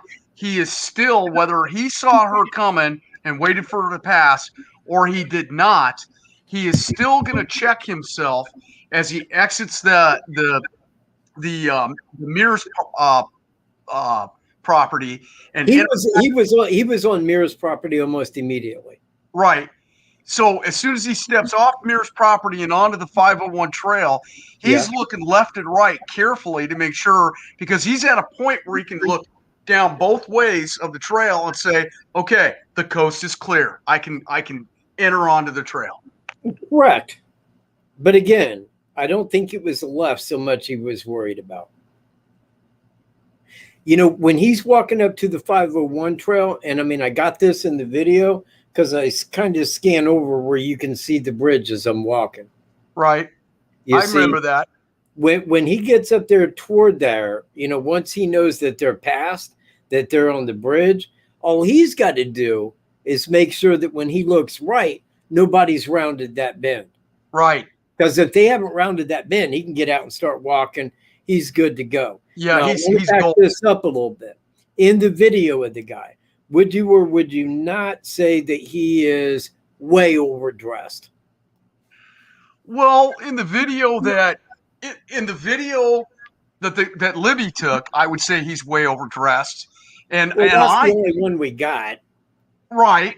And I think, I don't know, I think it was part of the plan that if something happened and he was able to pull off whatever he was planning on doing, that before he entered the 501 trail, and I don't want to get into too many details, but there may have been a point where he took off the jacket because he could have had some blood on it or something like that, and then rolled it up tight and stuffed it under his hoodie, entered the 501, and moved forward on the 501. Because we don't know exactly what flannel shirt guy saw. I'm sure law enforcement told him to keep quiet after they interviewed him. Well, if I may, what if, I mean, I had in mind that I was going to go kidnap somebody. Yeah. Right? And I was going to brutally murder them with a knife. Brutally. Okay. Now I got clothes on and I got to walk out of this trail. Now I know it's a trail and I know that there may be people coming this way hiking on that trail. I want to make sure I look good. Right? Right. So what if when I got over there, I disclosed the jacket and the hoodie, committed the crime, and then put him back on? That's a good point. I never thought of that. That's why I brought it up, because for being a day that was 55 degrees and him being that weight and having a hoodie and a jacket and everything else on filled with, you know, it's like, yeah, he was way too overdressed for that. And I think it had reason of he knew what was going to transpire and he wanted to look good when he left. Now he walked past flannel shirt guy and flannel shirt guy didn't say anything about the guy having blood on him, the guy being wet. The guy was beyond suspicion. He did not even cross his mind that there was two girls lost. Okay, well, they'll probably show up. I mean, they're probably right around here. You know, he didn't really hold in his head that this guy he had seen was suspicious at all. So you brought it up. Now I'm going to push it even further. Go ahead. I don't care. He took off. You said the water was deep. Deeper than when you crossed it. Who did? You said the water was deeper did, yeah. When they crossed it versus when you crossed it. Yes, it was. So how is flannel shirt guy not going to notice wet jeans? Well, you know what? Let me get back to the video. And I think that this will help. Oh, wait a minute. Let me get rid of that and go back there. Because I want to bring up a good point. I told you that part of my profession is heating and cooling. And sometimes when I do heating and cooling and I've got a hose and I'm washing out condensing coils and stuff like that, I get wet. Right. And I'm wearing khakis and wearing Carhartts. They're not jeans. And they get wet and they dry relatively quick. Yes, they do. From 45, 50 degrees on up, my body heat dries them out. Very quick. If he's bushwhacking through and he has time to dry out after that walking across the creek, but still, if he's wearing jeans, I can't imagine jeans would dry as quick as like a Carhartt khakis type thing. You know what I mean? Well, I'll tell you what, because here in just a moment or two, once I make it back to the 501 and I make it to where the fence is, I hand my friend the camera. And I have him, while I continue to walk, get video of my pants so you can see where I had walked across the creek. Oh, good. Now, mind you, That is minus the crime time. Right. Okay. Right. Because you Now- got to what another 20 minutes for the crime time to dry your clothes out. Exactly. Now he was wearing very light Levi's, very light colored. And I happen to know from growing up on a lake that when I'd go swimming and cut off Levi shorts, they would usually be dry within about 15 minutes. You know, pretty much dry to the touch. God, that is such a 1970s, 1980s thing. You and I are the same age, and I remember doing that. Wait, you're 55? Yeah, I'm 3-4 months older than you. I was born August. You were born in November. I'll be damned. Yeah. November 30th, if I remember right, right? I don't give that out publicly, bro. I apologize. Well, we talked about it at your birthday last year. No, man. I was born on November 30th. Same day as Ben Stiller. Same day. I remember you. Yeah. Yeah. Because we did a chat that one night. The show. Churchill. Yeah. Same day as Billy Idol. There was somebody else too. Same day. What? There was somebody else because I remember that chat. I was in on that chat show, and we were all talking in chat about it. Now, right up in here, now you can hear me breathing maybe, but this right here is where, like, I've made it to the top of the hill. Now I'm walking back toward the 501 trail. Now, to my left is where the bridge is, and I'm going to show where we're in there in just a minute. And I'm also going to say this is about where he would have seen Cheyenne. You're on Mirror's property. Yeah, and right now, I am 3 minutes into walk time. This is 3 minutes in. Wow, for bushwhacking through that area, I'm surprised it went so quick. It's not a hard walk, man. And everybody, I mean, yeah, you got that hill, but if you take that low, right there's the deer stand. Yeah, I remember you. Ooh, the deer stand. That's on Mirror's property. So I'm getting close up there now. In fact, I should be showing the bridge here in just a minute. Another shot of the famous deer stand. God, it's gone now. Thank God. God, everybody talked about that for the longest time. Jeez. Right there. There's the bridge. See it? Yeah, you can see it. Now, if he was heading up this way, because you can see, like, through that brush, they wouldn't be able to see him from there. But once he gets up here and across the way, because he's looking right up here, right up through here, right there. You can hear me talking. I hear you. Right about here. He's about right in this area where he could duck. Now, right in that area is where he would have hung out. And right now, it is 4 minutes and 15 seconds since I began walking. From the crime scene. Wait for her to get over toward the bridge. Go outside. Follow straight back to the 501. This is that area.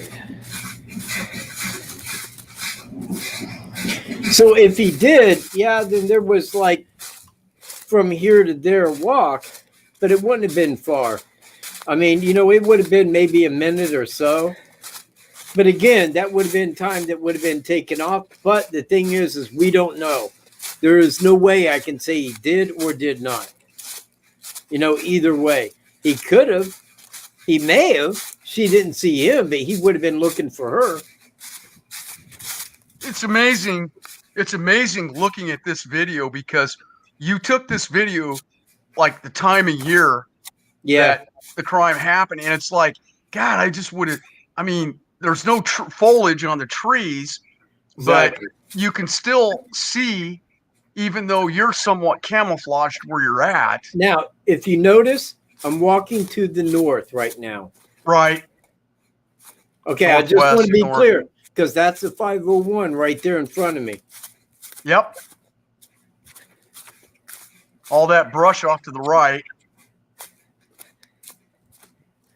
Now arriving back at the 501 trail. And right here is where he would have looked to see if anybody was coming either direction. Yes, exactly. Now I think that he would have came in probably about right up in here as to where I came in at? this time. Off to the right. Yeah, probably about right in here. I mean, if he had anything on him, he would have came out about right there. Okay, so you didn't show the part of your jeans. Well, Were that's they- because it's coming up when I reach the fence. Okay, Here gotcha. in just a minute. Oh, I remember that fence. That was added after. Yeah. Yeah, exactly. Well, I had to go across that, so I handed my friend my camera while I went around it so he could get my pants. And then without losing a step, I could just grab the camera and continue going. Because the fence and going around it has to be cut off at general walk time. Right. All right, let me speed this up a little bit. Right. Hang on. Right. Here we go.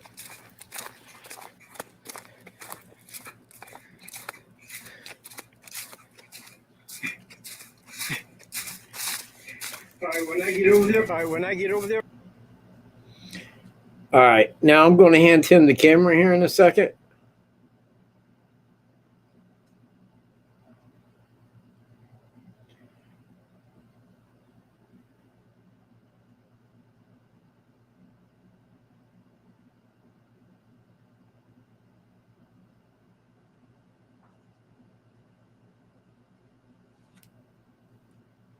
Did you go past it? I thought I saw Hang on. somebody's leg. Right there.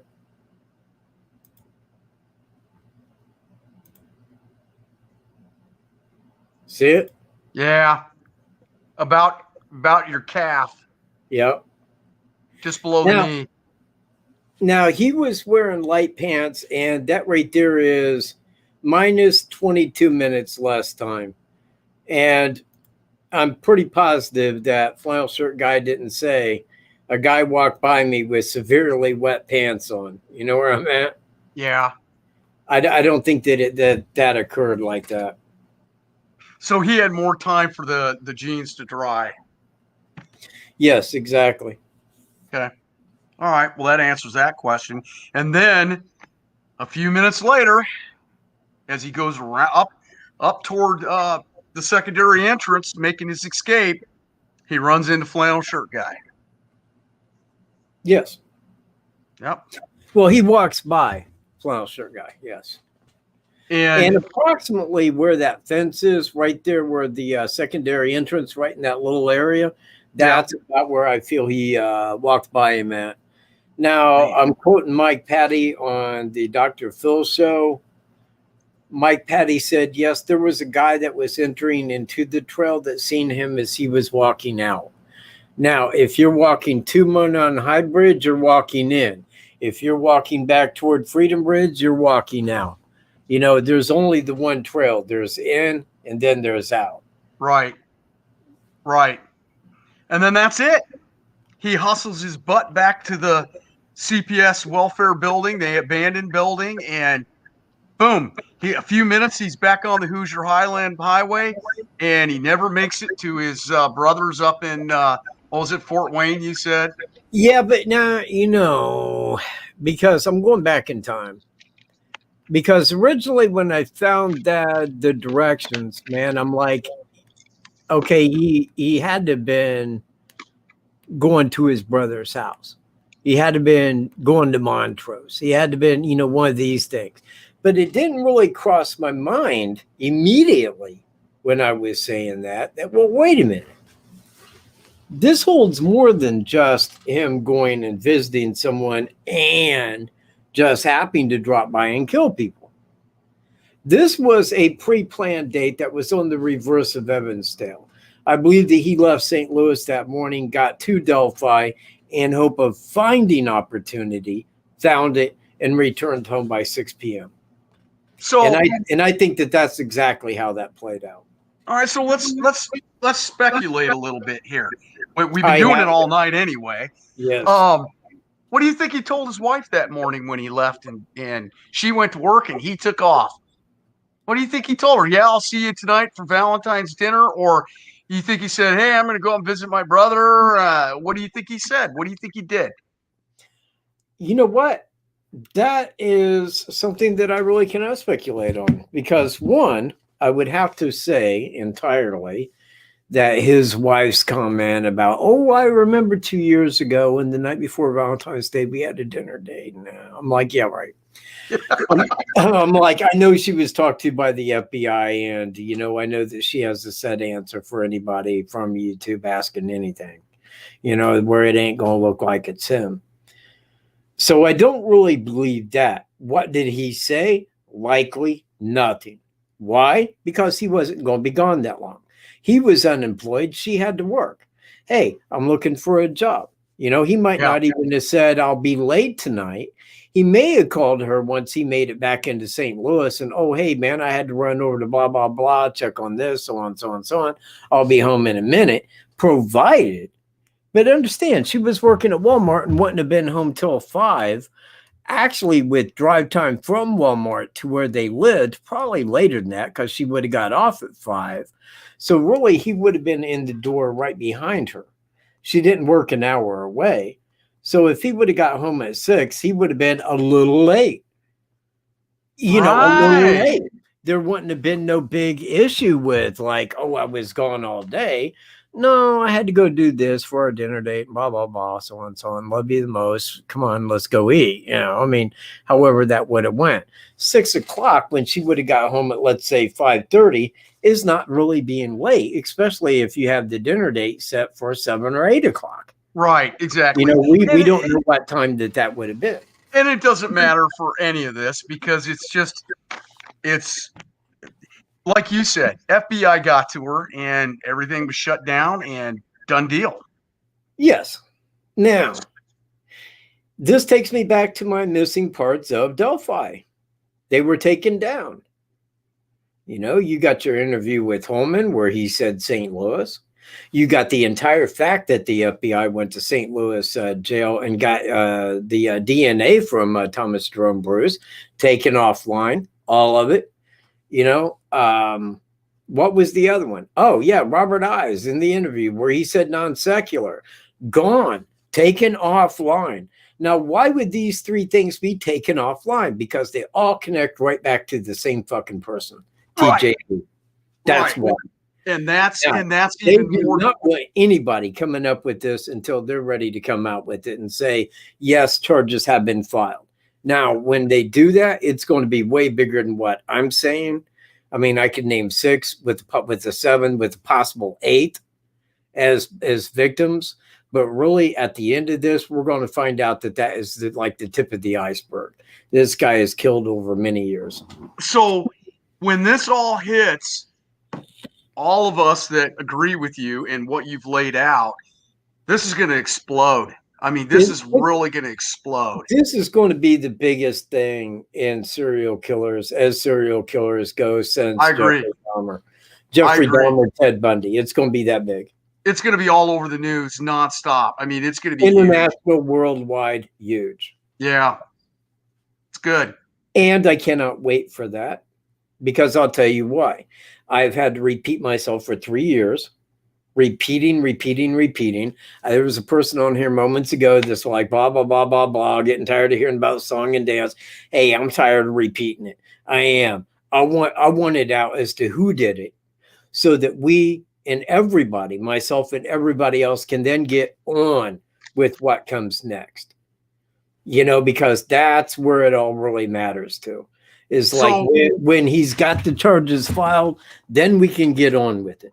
Then we can continue. Other than that, for the last 3 years, it's been at a standstill. So has anything, you keep a closer eye on this than the rest of us. Has anything changed for the trial date? We're looking at November, right? Hold on. No, he is not at all. In fact, he has a kid.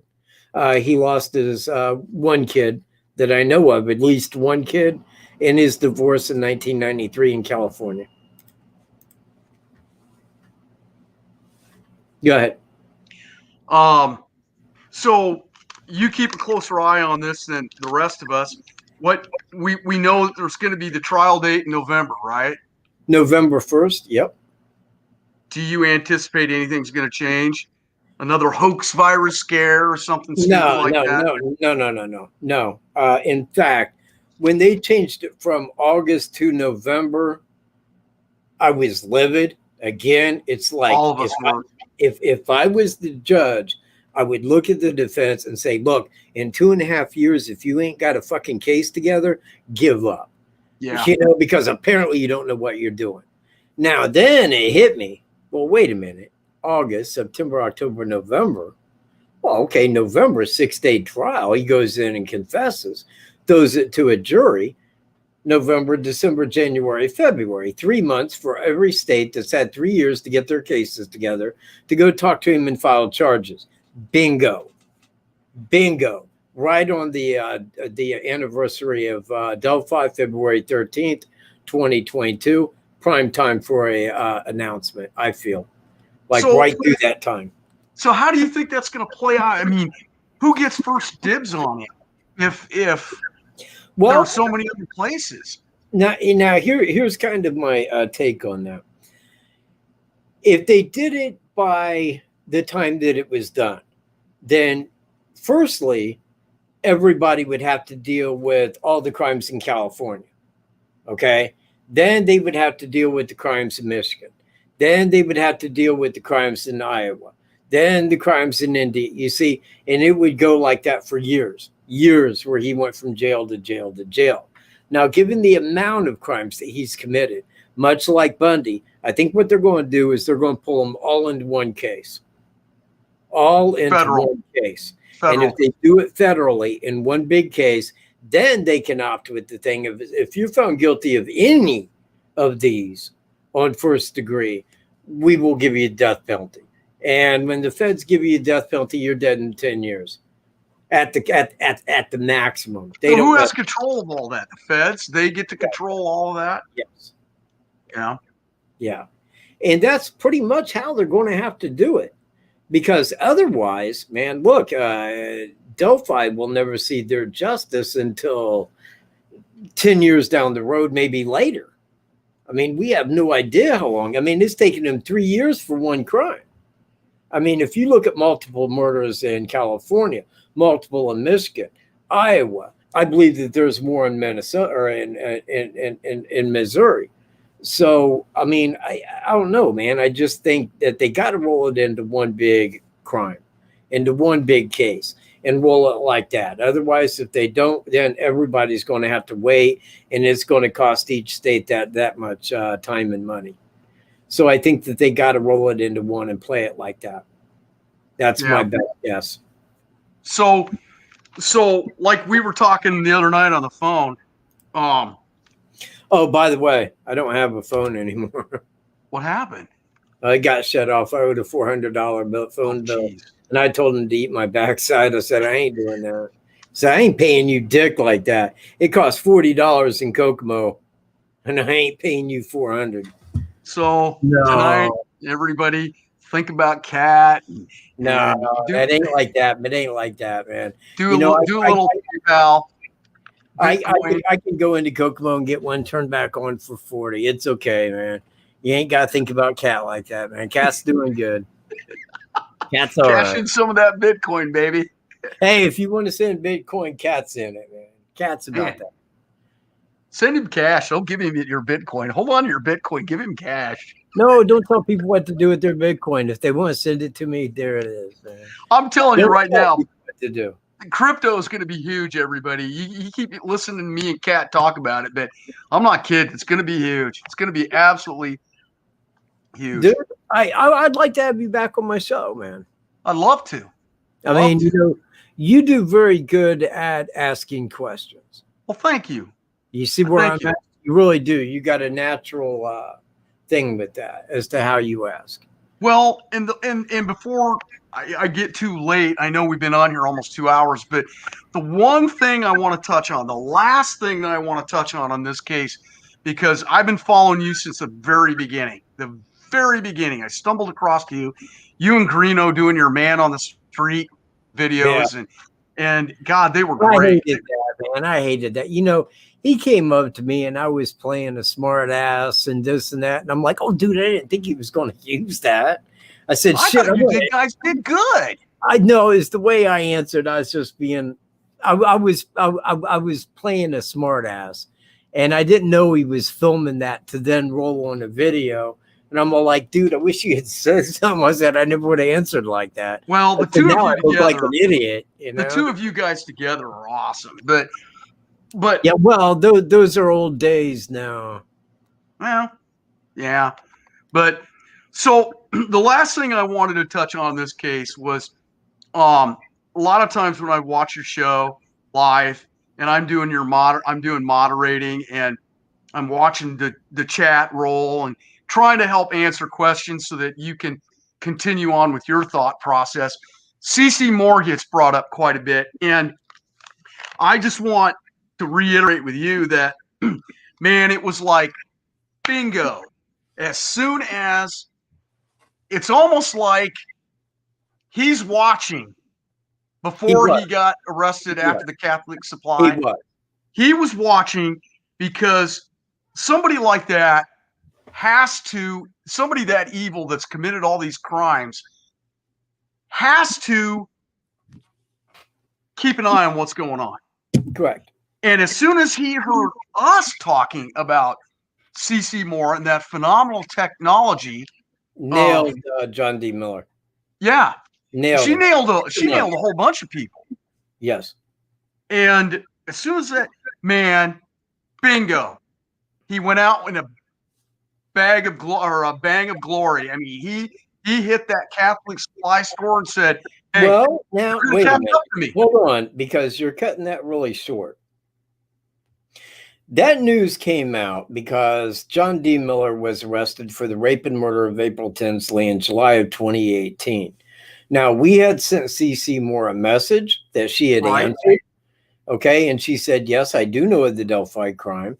And if law enforcement asked, yes, I would be very happy to, work on that case with them.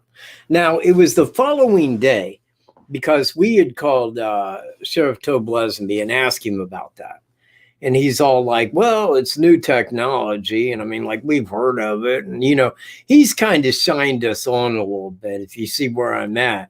But the real fact is because when they heard that she nailed John D. Miller, they got a hold of her immediately.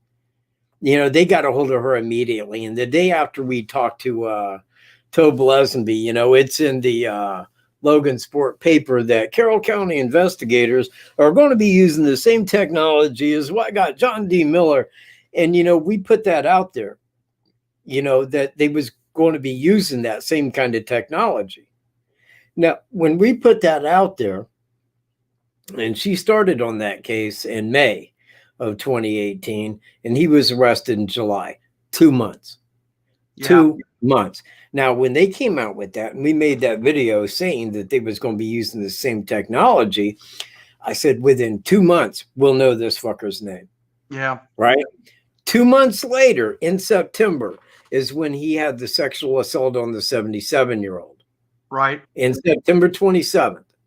The next month, right around his birthday, middle of October, he gets the traffic pullover.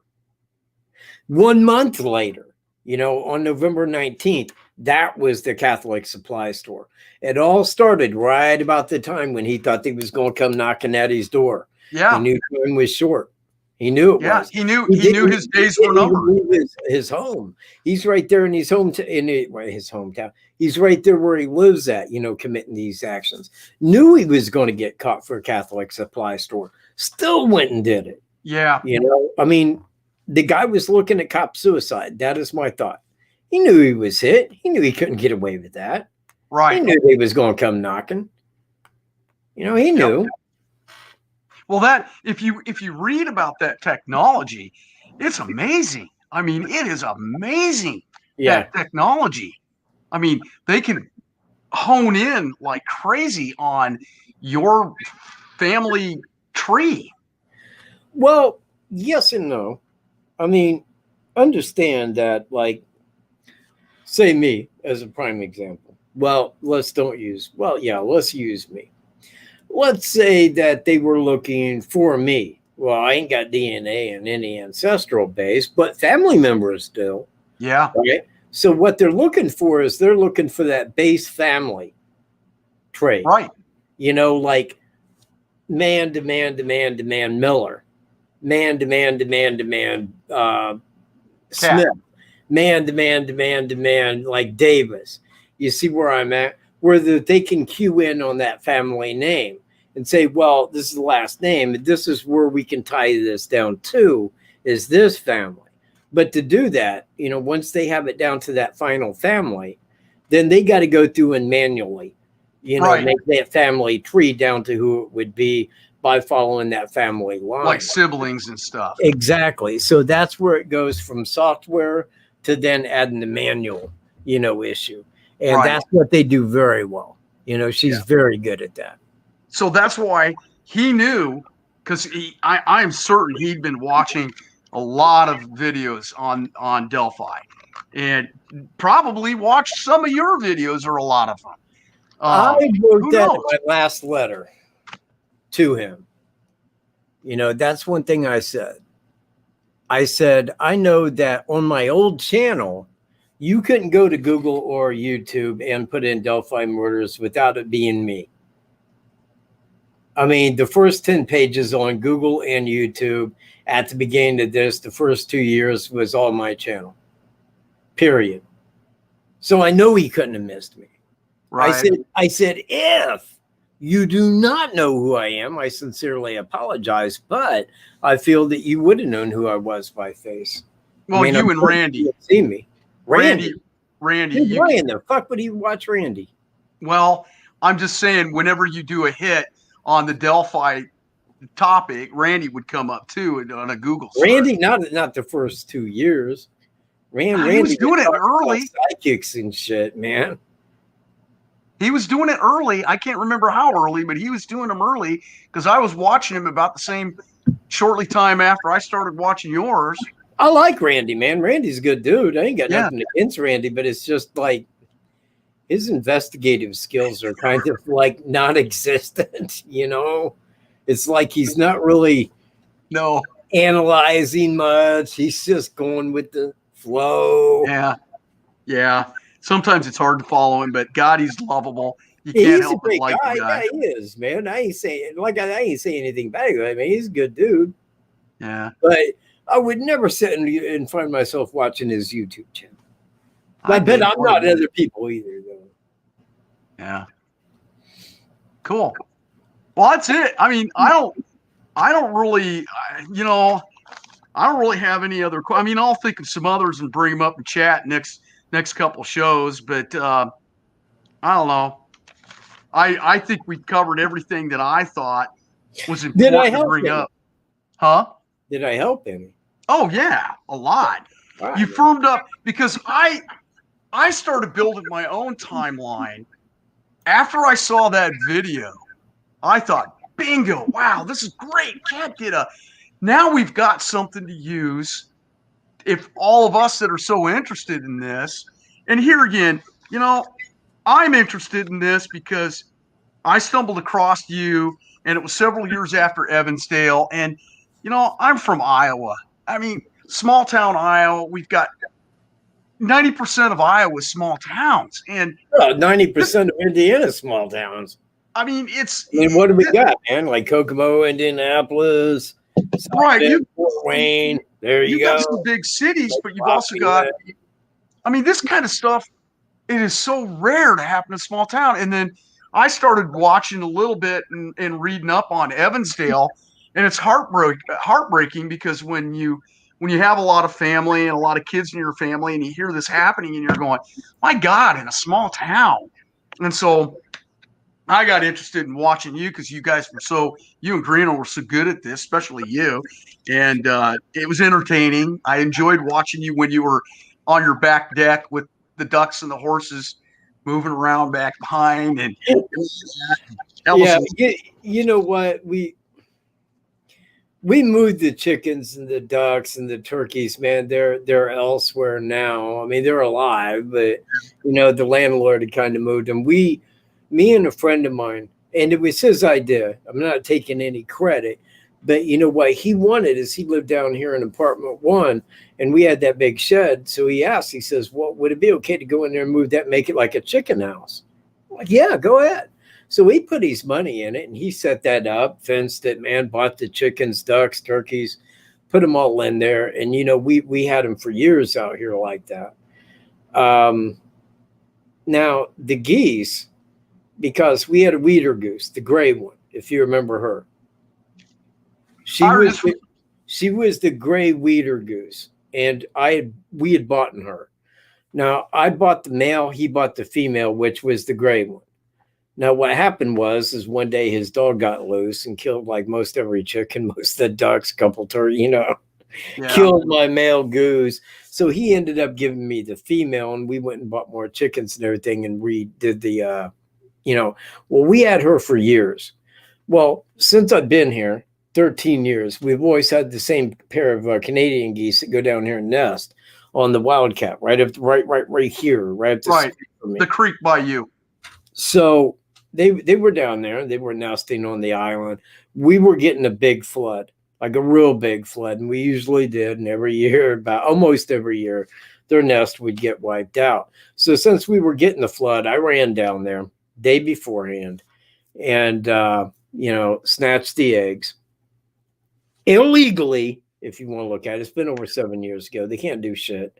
But, you know, I was saving the babies, man, for the love of God. Yeah. So I got them, and I got them back, and I threw some food out, and because the female goose, the domestic that we had in the springtime, it would lay 7 eggs, even if there wasn't a gander. It was domestic. That's when it would lay. You see where I'm at? Right. So she was sitting on those non-fertile eggs. So I went down there. She had 6. They normally have 6. That one had 6. So I went back and I swapped the eggs out with that goose's eggs, with the Canadian goose's eggs. All right. Yeah. 3 days later, here she is walking around outside with 6 little babies behind her, you know, and she raised them, man. She raised them, and that was their mom. You know, that's who those Canadian geese thought mom was, is that gray Weeder goose. Well, she couldn't fly. You know, so they hung out here.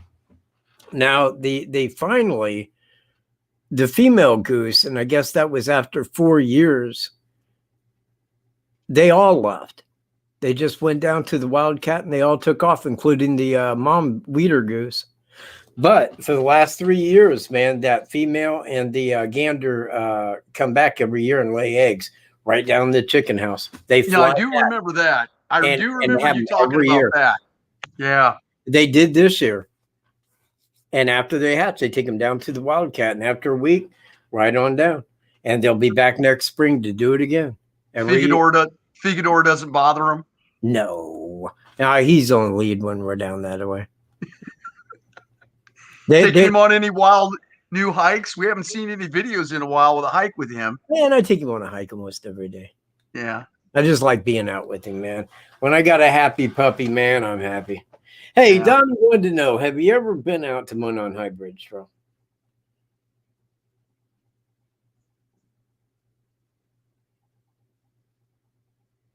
Do you have to think hard on that? Who, me? Are you talking to me? Yes. No. Remember I told you I'm hoping to come out and visit you and go on that walk with you to the Monon on the anniversary, the fifth anniversary with the girls. That would be fantastic. That would be a great time because you'll be right here for the announcement. I would love to do that. That's my goal. And God, I would love to take Sadie with me. I just don't know of any hotels in the area that keep dogs, but I think I'll leave her home for that. I think she can get herself in trouble. But how big a dog is she? She's about 60 pounds. She's a golden retriever. Oh, okay. So, but she's got just as much energy as your Figador does. Oh, I bet. Yeah. Puppy. Yeah. She's 2 years old and she's just crazy. I take her to the park 2 or 3 times a week. And oh my gosh, she just goes nuts. You know, dogs are fun. They're a lot of fun. Dude, I love dogs. Dogs they got personalities. Right, man. So, well, that's it for me, man. I don't have anything other questions. You cleared everything up. I mean, you know, my timeline that I had based on your video matches pretty closely with yours. What I'm going to do, I can't wait for that video. Because there are 2 differing sides to this. Now, I can go from the south side and say this is the time it would have taken, and this is the time that would have happened at the crime scene. Or I can go back and say if he came from the north side, okay, Right. because we don't know. We don't really know. You know, nobody's came out and said, but we see that he's crossing that bridge from the north toward them in that little step and a half. Now, if he came from the north side, I can put him back at the bend and then take that much time off of the crime scene. You see, the amount of time it would have taken for him to get down to the south side of the bridge. Now, with that in mind, that way I'm making two time stamps. One, if he's on the south side. Two, if he came from the north. Are you going to do that? You going to do 2 timestamps? No, it's all going to fit into one. One is going to be if he was from the south side, here's how it would have played out. If he came from the north side, this is the smallest time place that we can give him, is right there at the bend. You don't think you'll confuse people? You'll have it set up to where it won't confuse people? No, because it's going to be two of the exact same. Okay. You see, one's going to, okay, the way I'm looking at it, he's got 22 and a half minutes at the crime scene from the south side. Now I can say right there, or because we don't know, let's say he came from the north side. Well, I'd explain exactly like it is. The quickest area he could have got to him was right here. So we'd have to reduce the time from here, walk time to the south side of the bridge. Right. And then begin down and go across. And then he'd have to leave at a time when she's coming up to the bridge and he's over here. So that time would be taken out of the crime time. Would be that walk time from the bend to the south side of Monon High Bridge. So, I mean, because I don't know which way it is. It seems more probable to me that it was from the south side of the bridge, but I don't know that. I mean, if I did know that, I would be a psychic. And believe you me, I'm not a psychic. But I do not know of a better person that can put a case together. Right. Sounds braggadocio, and I don't care.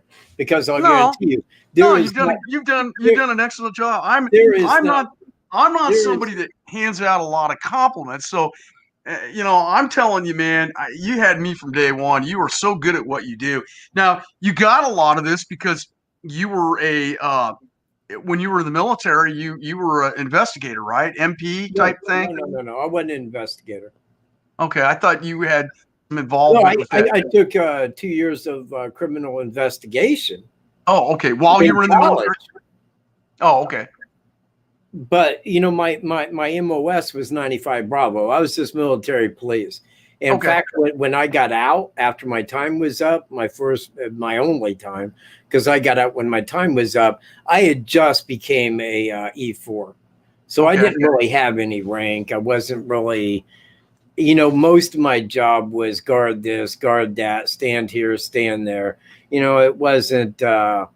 I wasn't a sergeant out making big arrests, anything like that. And aside of that, man, when you're in the Army, what are your arrests anyway, man? Some guy that's a PI at the NCO club, maybe a domestic dispute. It ain't anything like really big. It was never anything like that. But again, this is me. I don't think that I would have had to ever been in the military police. I mean, I think that my mind naturally goes to where it should go in a thing like this to say, well, if I know this, this, and this is true, then this, and this must need apply. Who knows these, this, and this? And then go ask them those questions.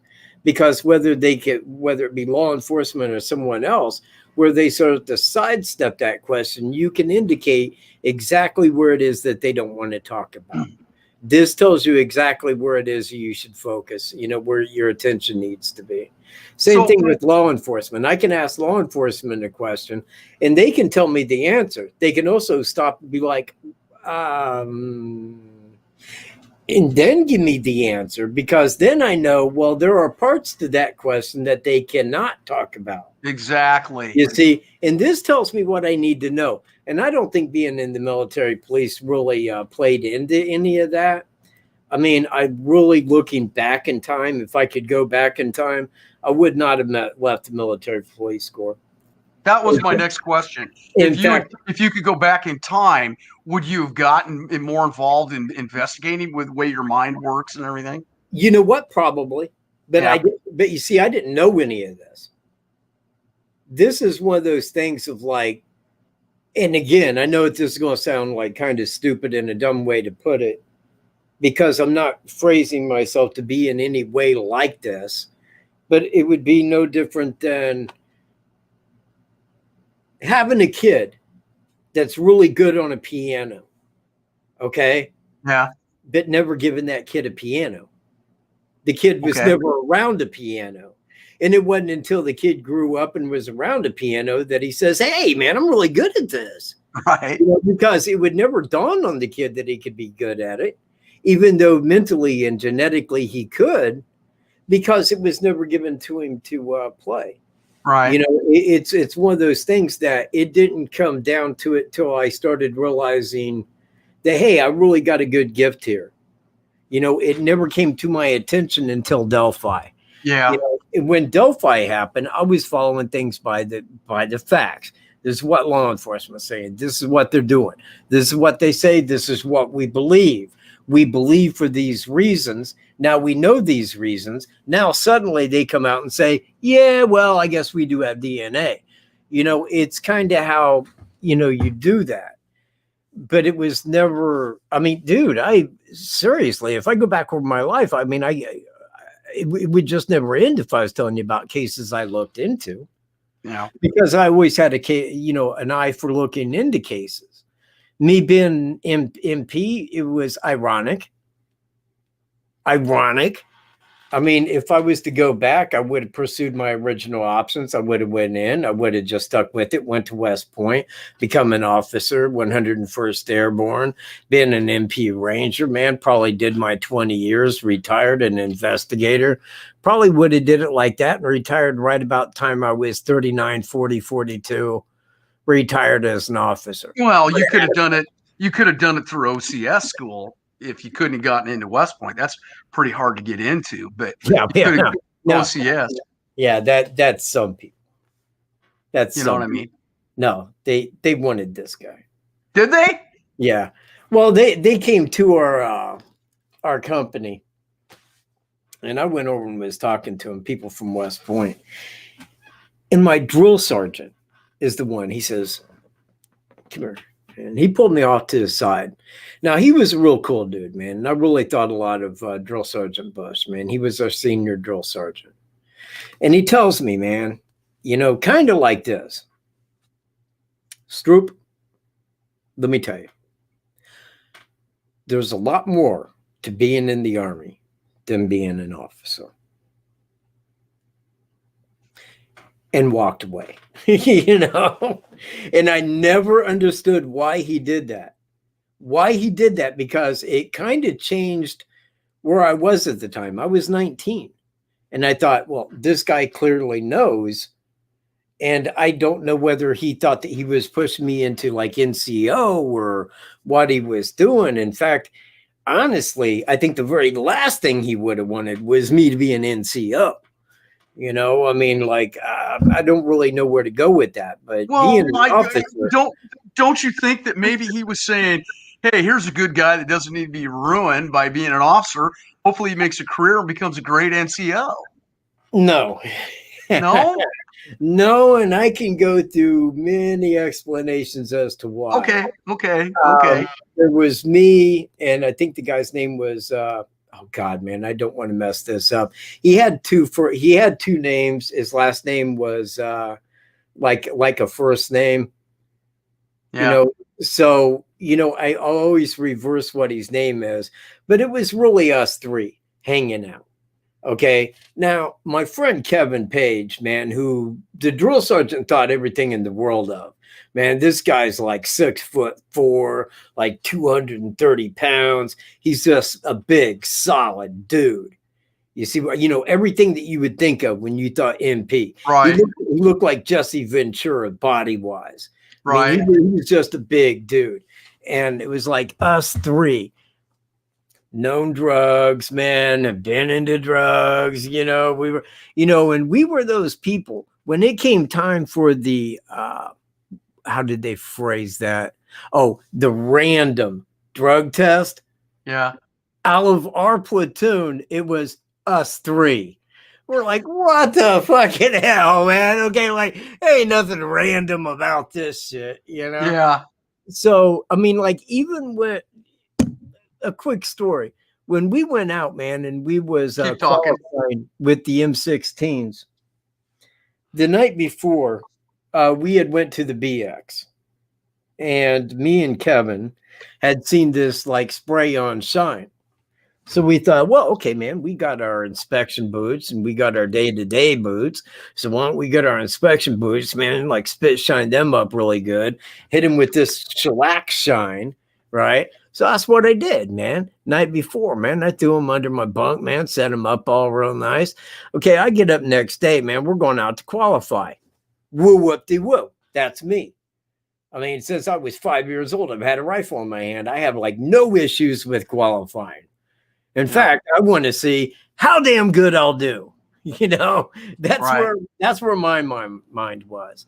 Well, we're standing down there in platoon, and here he comes, man, walking down, and he's got a set of boots like right around his neck, and I already know they're mine. I got up and I looked at my boots, man, and overnight, man, they had like shattered, man. I mean, like that spray on shellac, it was like cracked everywhere. I knew I was hit. And he comes walking over to me, and he puts those boots around my neck that I had to march all the way out to the qualification field with. And he told me that they needed inspection ready by the time I returned. He knew I had no cloth to do that or kiwi to do that with. I was straight screwed, and I had to march all the way out there with those on my neck. And I had to wear them the whole freaking time. Now I get into the qualification hole where we're going to be shooting. And guess what? Guess who's standing right behind me? Drill Sergeant Bush. So he's all like, it bother you I being back here like this? No, not really. It don't bother me any. Well, hell, man, I hit 40 out of 40 targets. I hit 38 out of 40 targets, but 2 were locked. What do you mean? See where I'm at? Well, say that there were 40 pop-up targets that I had to shoot.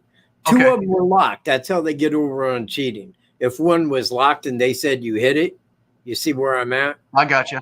Then they would know that you was cheating. So I hit 38 out of 40 with 2 locked. And those 2, of course, were the 2 that didn't go down. Right. So that gave me a 40 of 40. You see where I'm at? I am. So I see.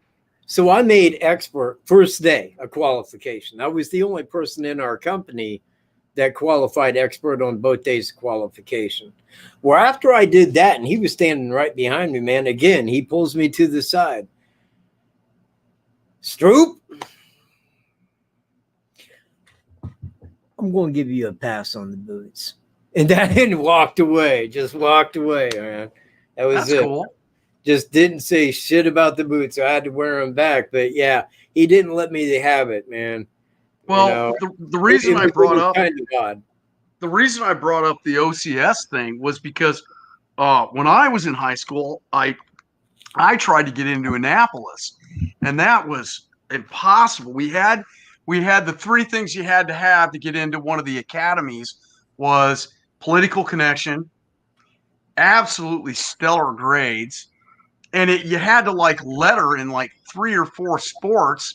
I only lettered in football and baseball, and I had B+, A- average. I wasn't like the most stellar, like valedictorian or anything like that.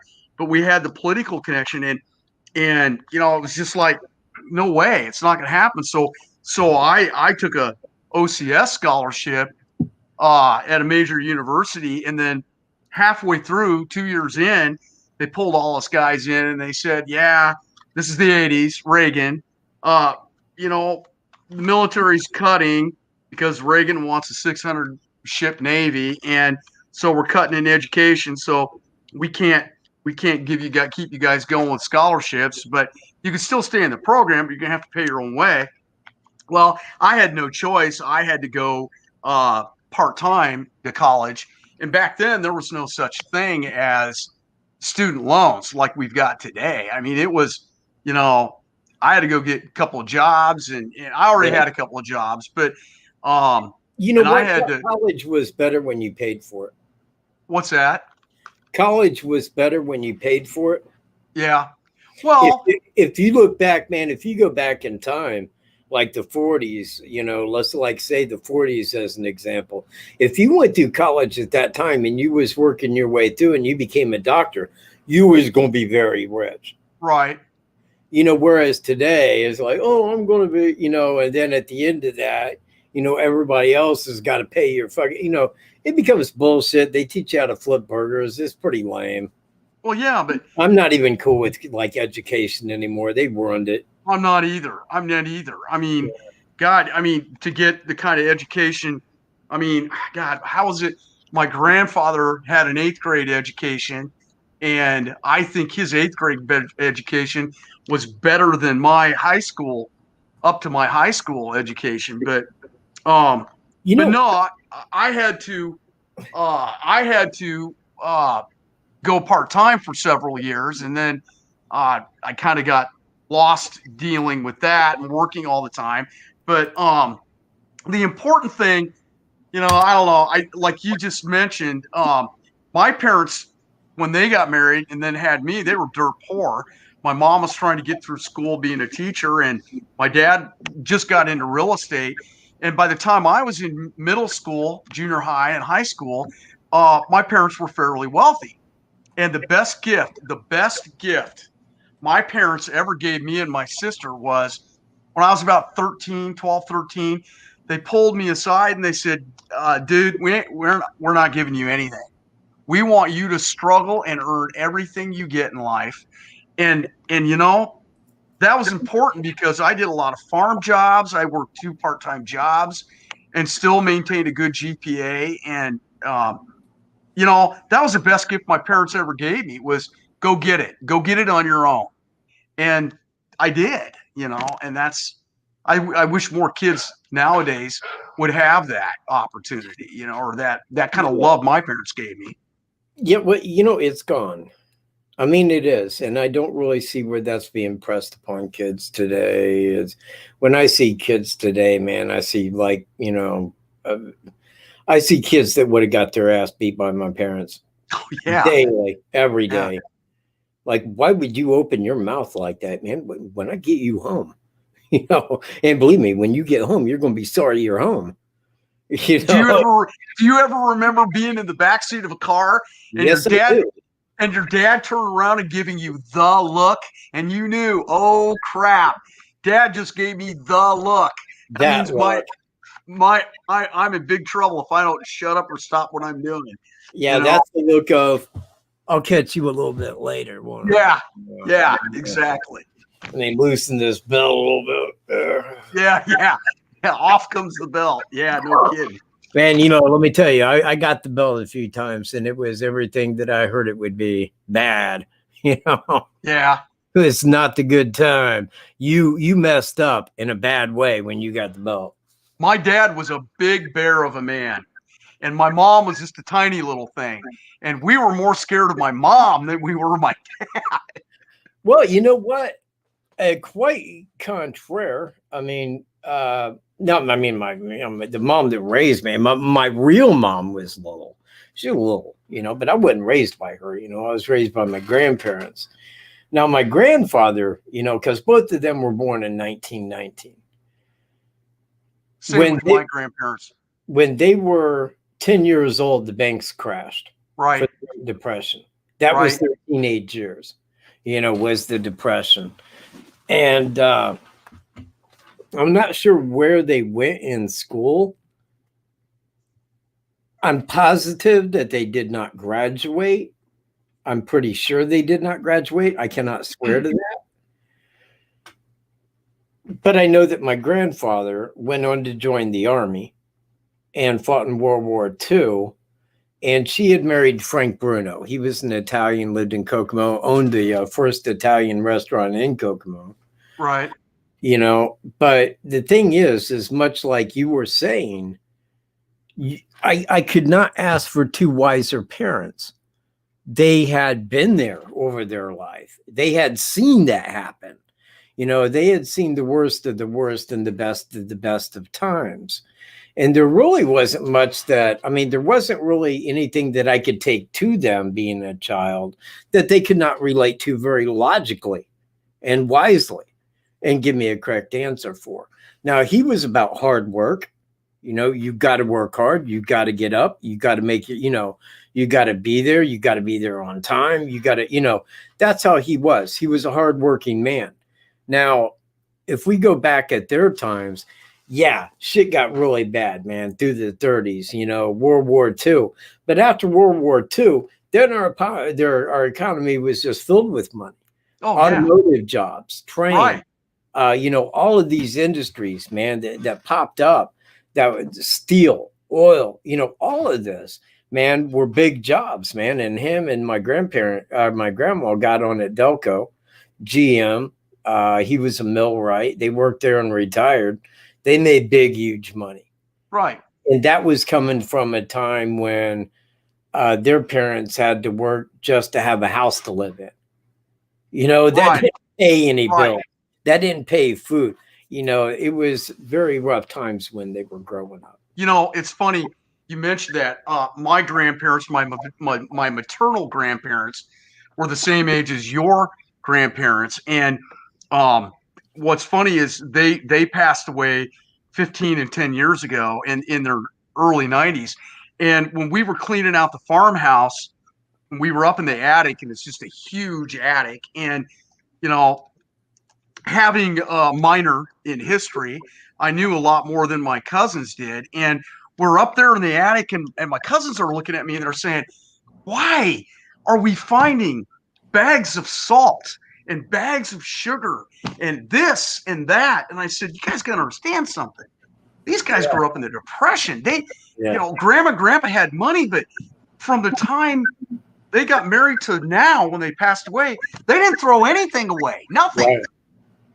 You know, because you never know when that depression's going to happen again. You know, that's the one thing that I always heard from my grandfather, and really just like getting in a vehicle with him. Because if we had to ride to Indianapolis and back, you know, from Niona Lake, that's 4 hours of hearing him talk about the Depression. Oh, God, yeah. You know? Yeah, tell me about it. And it's like, you know, after like so many years, you know, and I'm like, okay, man, look, I get it. And I'm not saying that the banks won't fail again. You know, I ain't on that side. I'm not taking that side. But, you know, it's like hearing about it all the time. You start to feel like, well, I must think that the banks are going to hand out money. It was never like that, you know, but it seemed to him very logical to tell me all this, because I'm growing up in a time of abundance, you know, in a time where, like in the 80s, man, money, you know, you just go out, you get a job, man, boom, there you go. Pretty easy peasy. Whereas when he remembers when he was little, man, they probably didn't have coal to burn to be warm over the winter, you know, because they couldn't afford that. You know, getting something to eat might depend on getting out there and finding it, you know. You know, it was a different time for him. And he felt that growing up with them having that kind of money, that I would have no understanding of that. Well, in fact, man, honestly, probably more than most anybody I know, I do. I have a very grand idea that even from when I was little to today, I mean, the banks are made to fail. You know, they will fail. The dollar will go away. The world reserve currency will hit the bricks. Billions will likely die, you know, because that is the way that it's set to be. But it played smart and logically. There are ways out. There are ways around. Quite maybe. Bitcoin. Right. I was just going to say crypto. But, you know, it's funny, you know, you mentioned that about what they experienced and what they lived through. And that carried on with my mom, because like I was telling you earlier, in the 70s and 80s, my mom and dad were doing great. My dad's building my mom a new house every 3 or 4 years. And one day I looked at my dad and I go, God, why we got money? Why is mom putting in a 1 acre garden with everything in it? She cans everything, freezes everything. And he goes, you got to remember something. Your mom grew up in a family where the depression and World War II were the biggest impacts on their life. So your mom, and my mom, even though they could afford anything they wanted, my mom was a farm girl at heart, and she cooked everything and canned and froze everything that we raised in the garden and then on my grandparents' farm. So yeah, it had a big impact on them. It certainly did. And of course it left an imprint on you and me, and today's kids don't understand it and never will, so. No, but the thing is when it happens, who's going to die? Who's going to pay the price? Well, it's always ignorance that pays the price. Because you know what's going to happen is when the dollar folds, everybody's going to run to their mommy.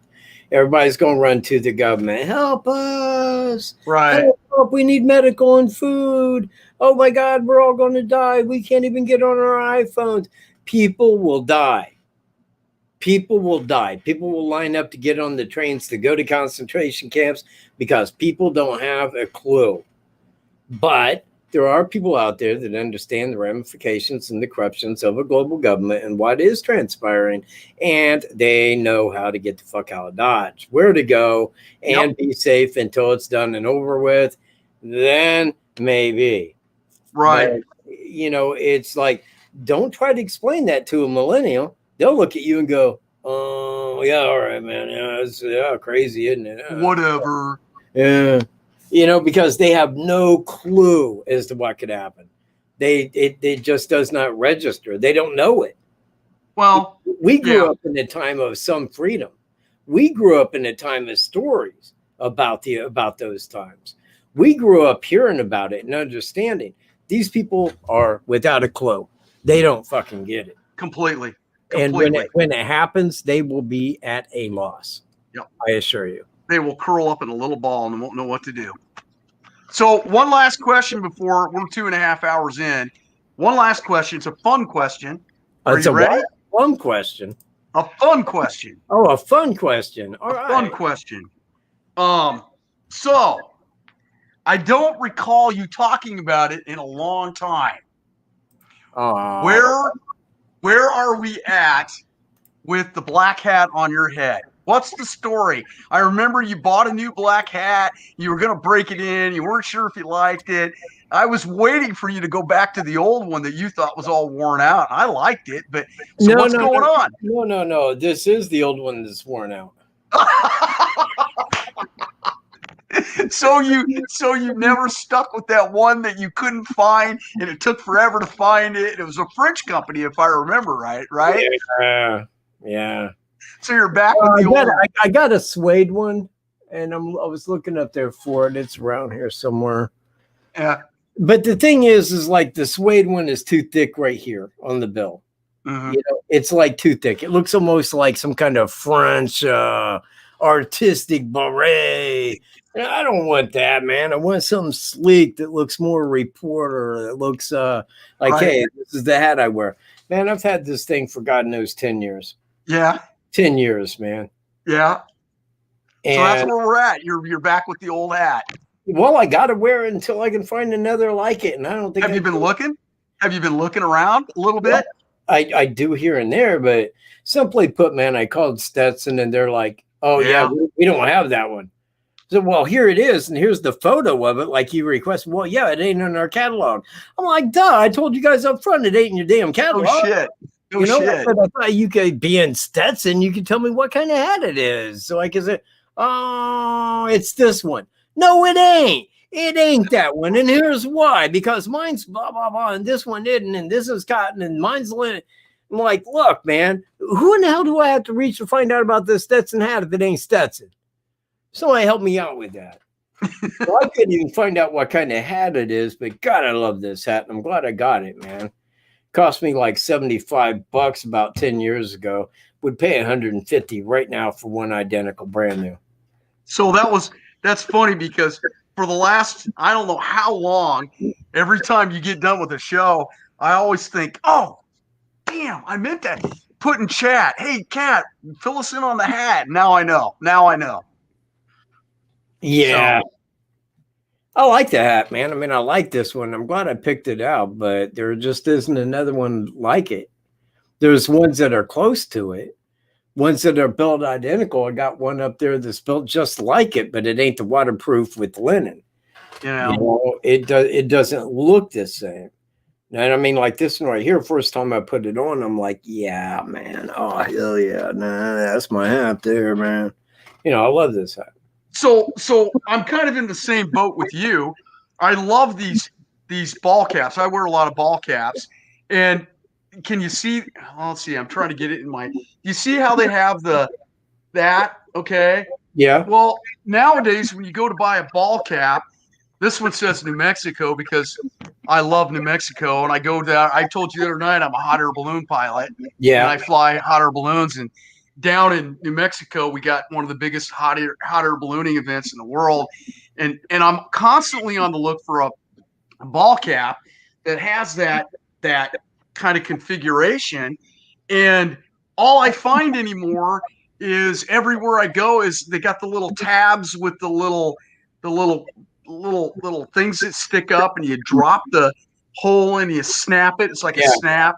Yep. I hate those hats. Yeah. And I can't find these hats anywhere. I don't care what it says on it, but with the little adjustable, whatever. I've been so frustrated about that. You know why? I'll tell you why. Because with that one right there where it's adjustable, you can put it right where you want. If they can use the one with the snaps, is fucking Chinese bullshit. Yeah, it is. It is. It's like they get done with anything worth a shit that's going to cost a couple dollars. They make everything disposable garbage, and if it's broke when you open the box, so be it. You can just buy another real cheap. It's bullshit. So, because of the hoax virus last year, all my ballooning events were canceled, so I couldn't get back to New Mexico and go to where I bought a bunch of hats like these with the adjustable belt thing on them. And so I'm really looking forward to this year getting down there because I can hit some of the shops down there and see if I can find my hat. So, I just had to throw that out there. I know the frustration of finding something you like and then they're gone and you can't find them anymore. Dude, I would have bought two of these. I would have bought two, man. Hindsight 2020. Yeah. So, well, I wish I could have seen chat tonight while I was talking to you, but dude, see, you couldn't see chat? I can't see chat. It says off to the side I have private chat, nothing, and then comments, nothing. Comments. Click comments. Click it right now. Comments. Oh man, why didn't you say something from the go? I could have helped you out. Oh, Cat, I wish I had. Yeah. Oh, there's Ivy Rose. Hi, Ivy Rose.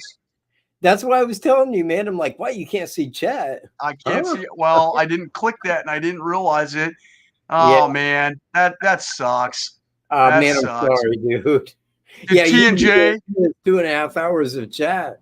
Truth and Justice and Incock show up tonight. Rose, Radar, Little Pookie, Bruce. I see Radar, Little Pookie. Yeah. Donnie was here. Bruce Davis. Hey, Bruce. Yeah. Wombat Dundee. Oh, Wombat, my buddy Wombat. Yeah. See, I can't see on this that I clicked. I can't see who's a mod or not. It's just got their names. It doesn't have, that. That's cool. Peaches, Alley Cat. Oh, Alley Cat. Yeah, there's a whole bunch of people there in chat now. Man. Hey, you been to the Festival of Ballooning in Reddington, New Jersey? No, that's too far away. I stick to the Midwest and see, hot air ballooning is like NASCAR. We go to these ballooning events to earn points to go to the big dance, the big, like the Super Bowl of ballooning, if you will. And I haven't gone to the Nationals, even though I've earned enough points. But one of these days I will. It's more fun to see what I can do, and that's a challenge. And I'll tell you what. It is one hell of an adrenaline rush to be up there flying. I'm not kidding. It is. It is really. Oh, Lakeside Justice, Bruce Davis. Hey, y'all. Lafayette, Wombat Dundee. Wow, everybody's. How many likes have we had tonight? I had no idea. I can't see them, but there's 57 people here, and it only takes a second to hit that little thumbs up. Hit the Don't like. do it for me. Do it for Sir Mitch Mitch and Figador, says, please. Hit that like button. Hit that like button. See, he's right here telling you now, man. Hit it. Hit it. Smash If it. you like Do Mitch it. so much, hit that like button and show it. Yeah. See, Smash 60, it. Tell us. 60 Tell us who likes, smashed it. man. I'm so let down.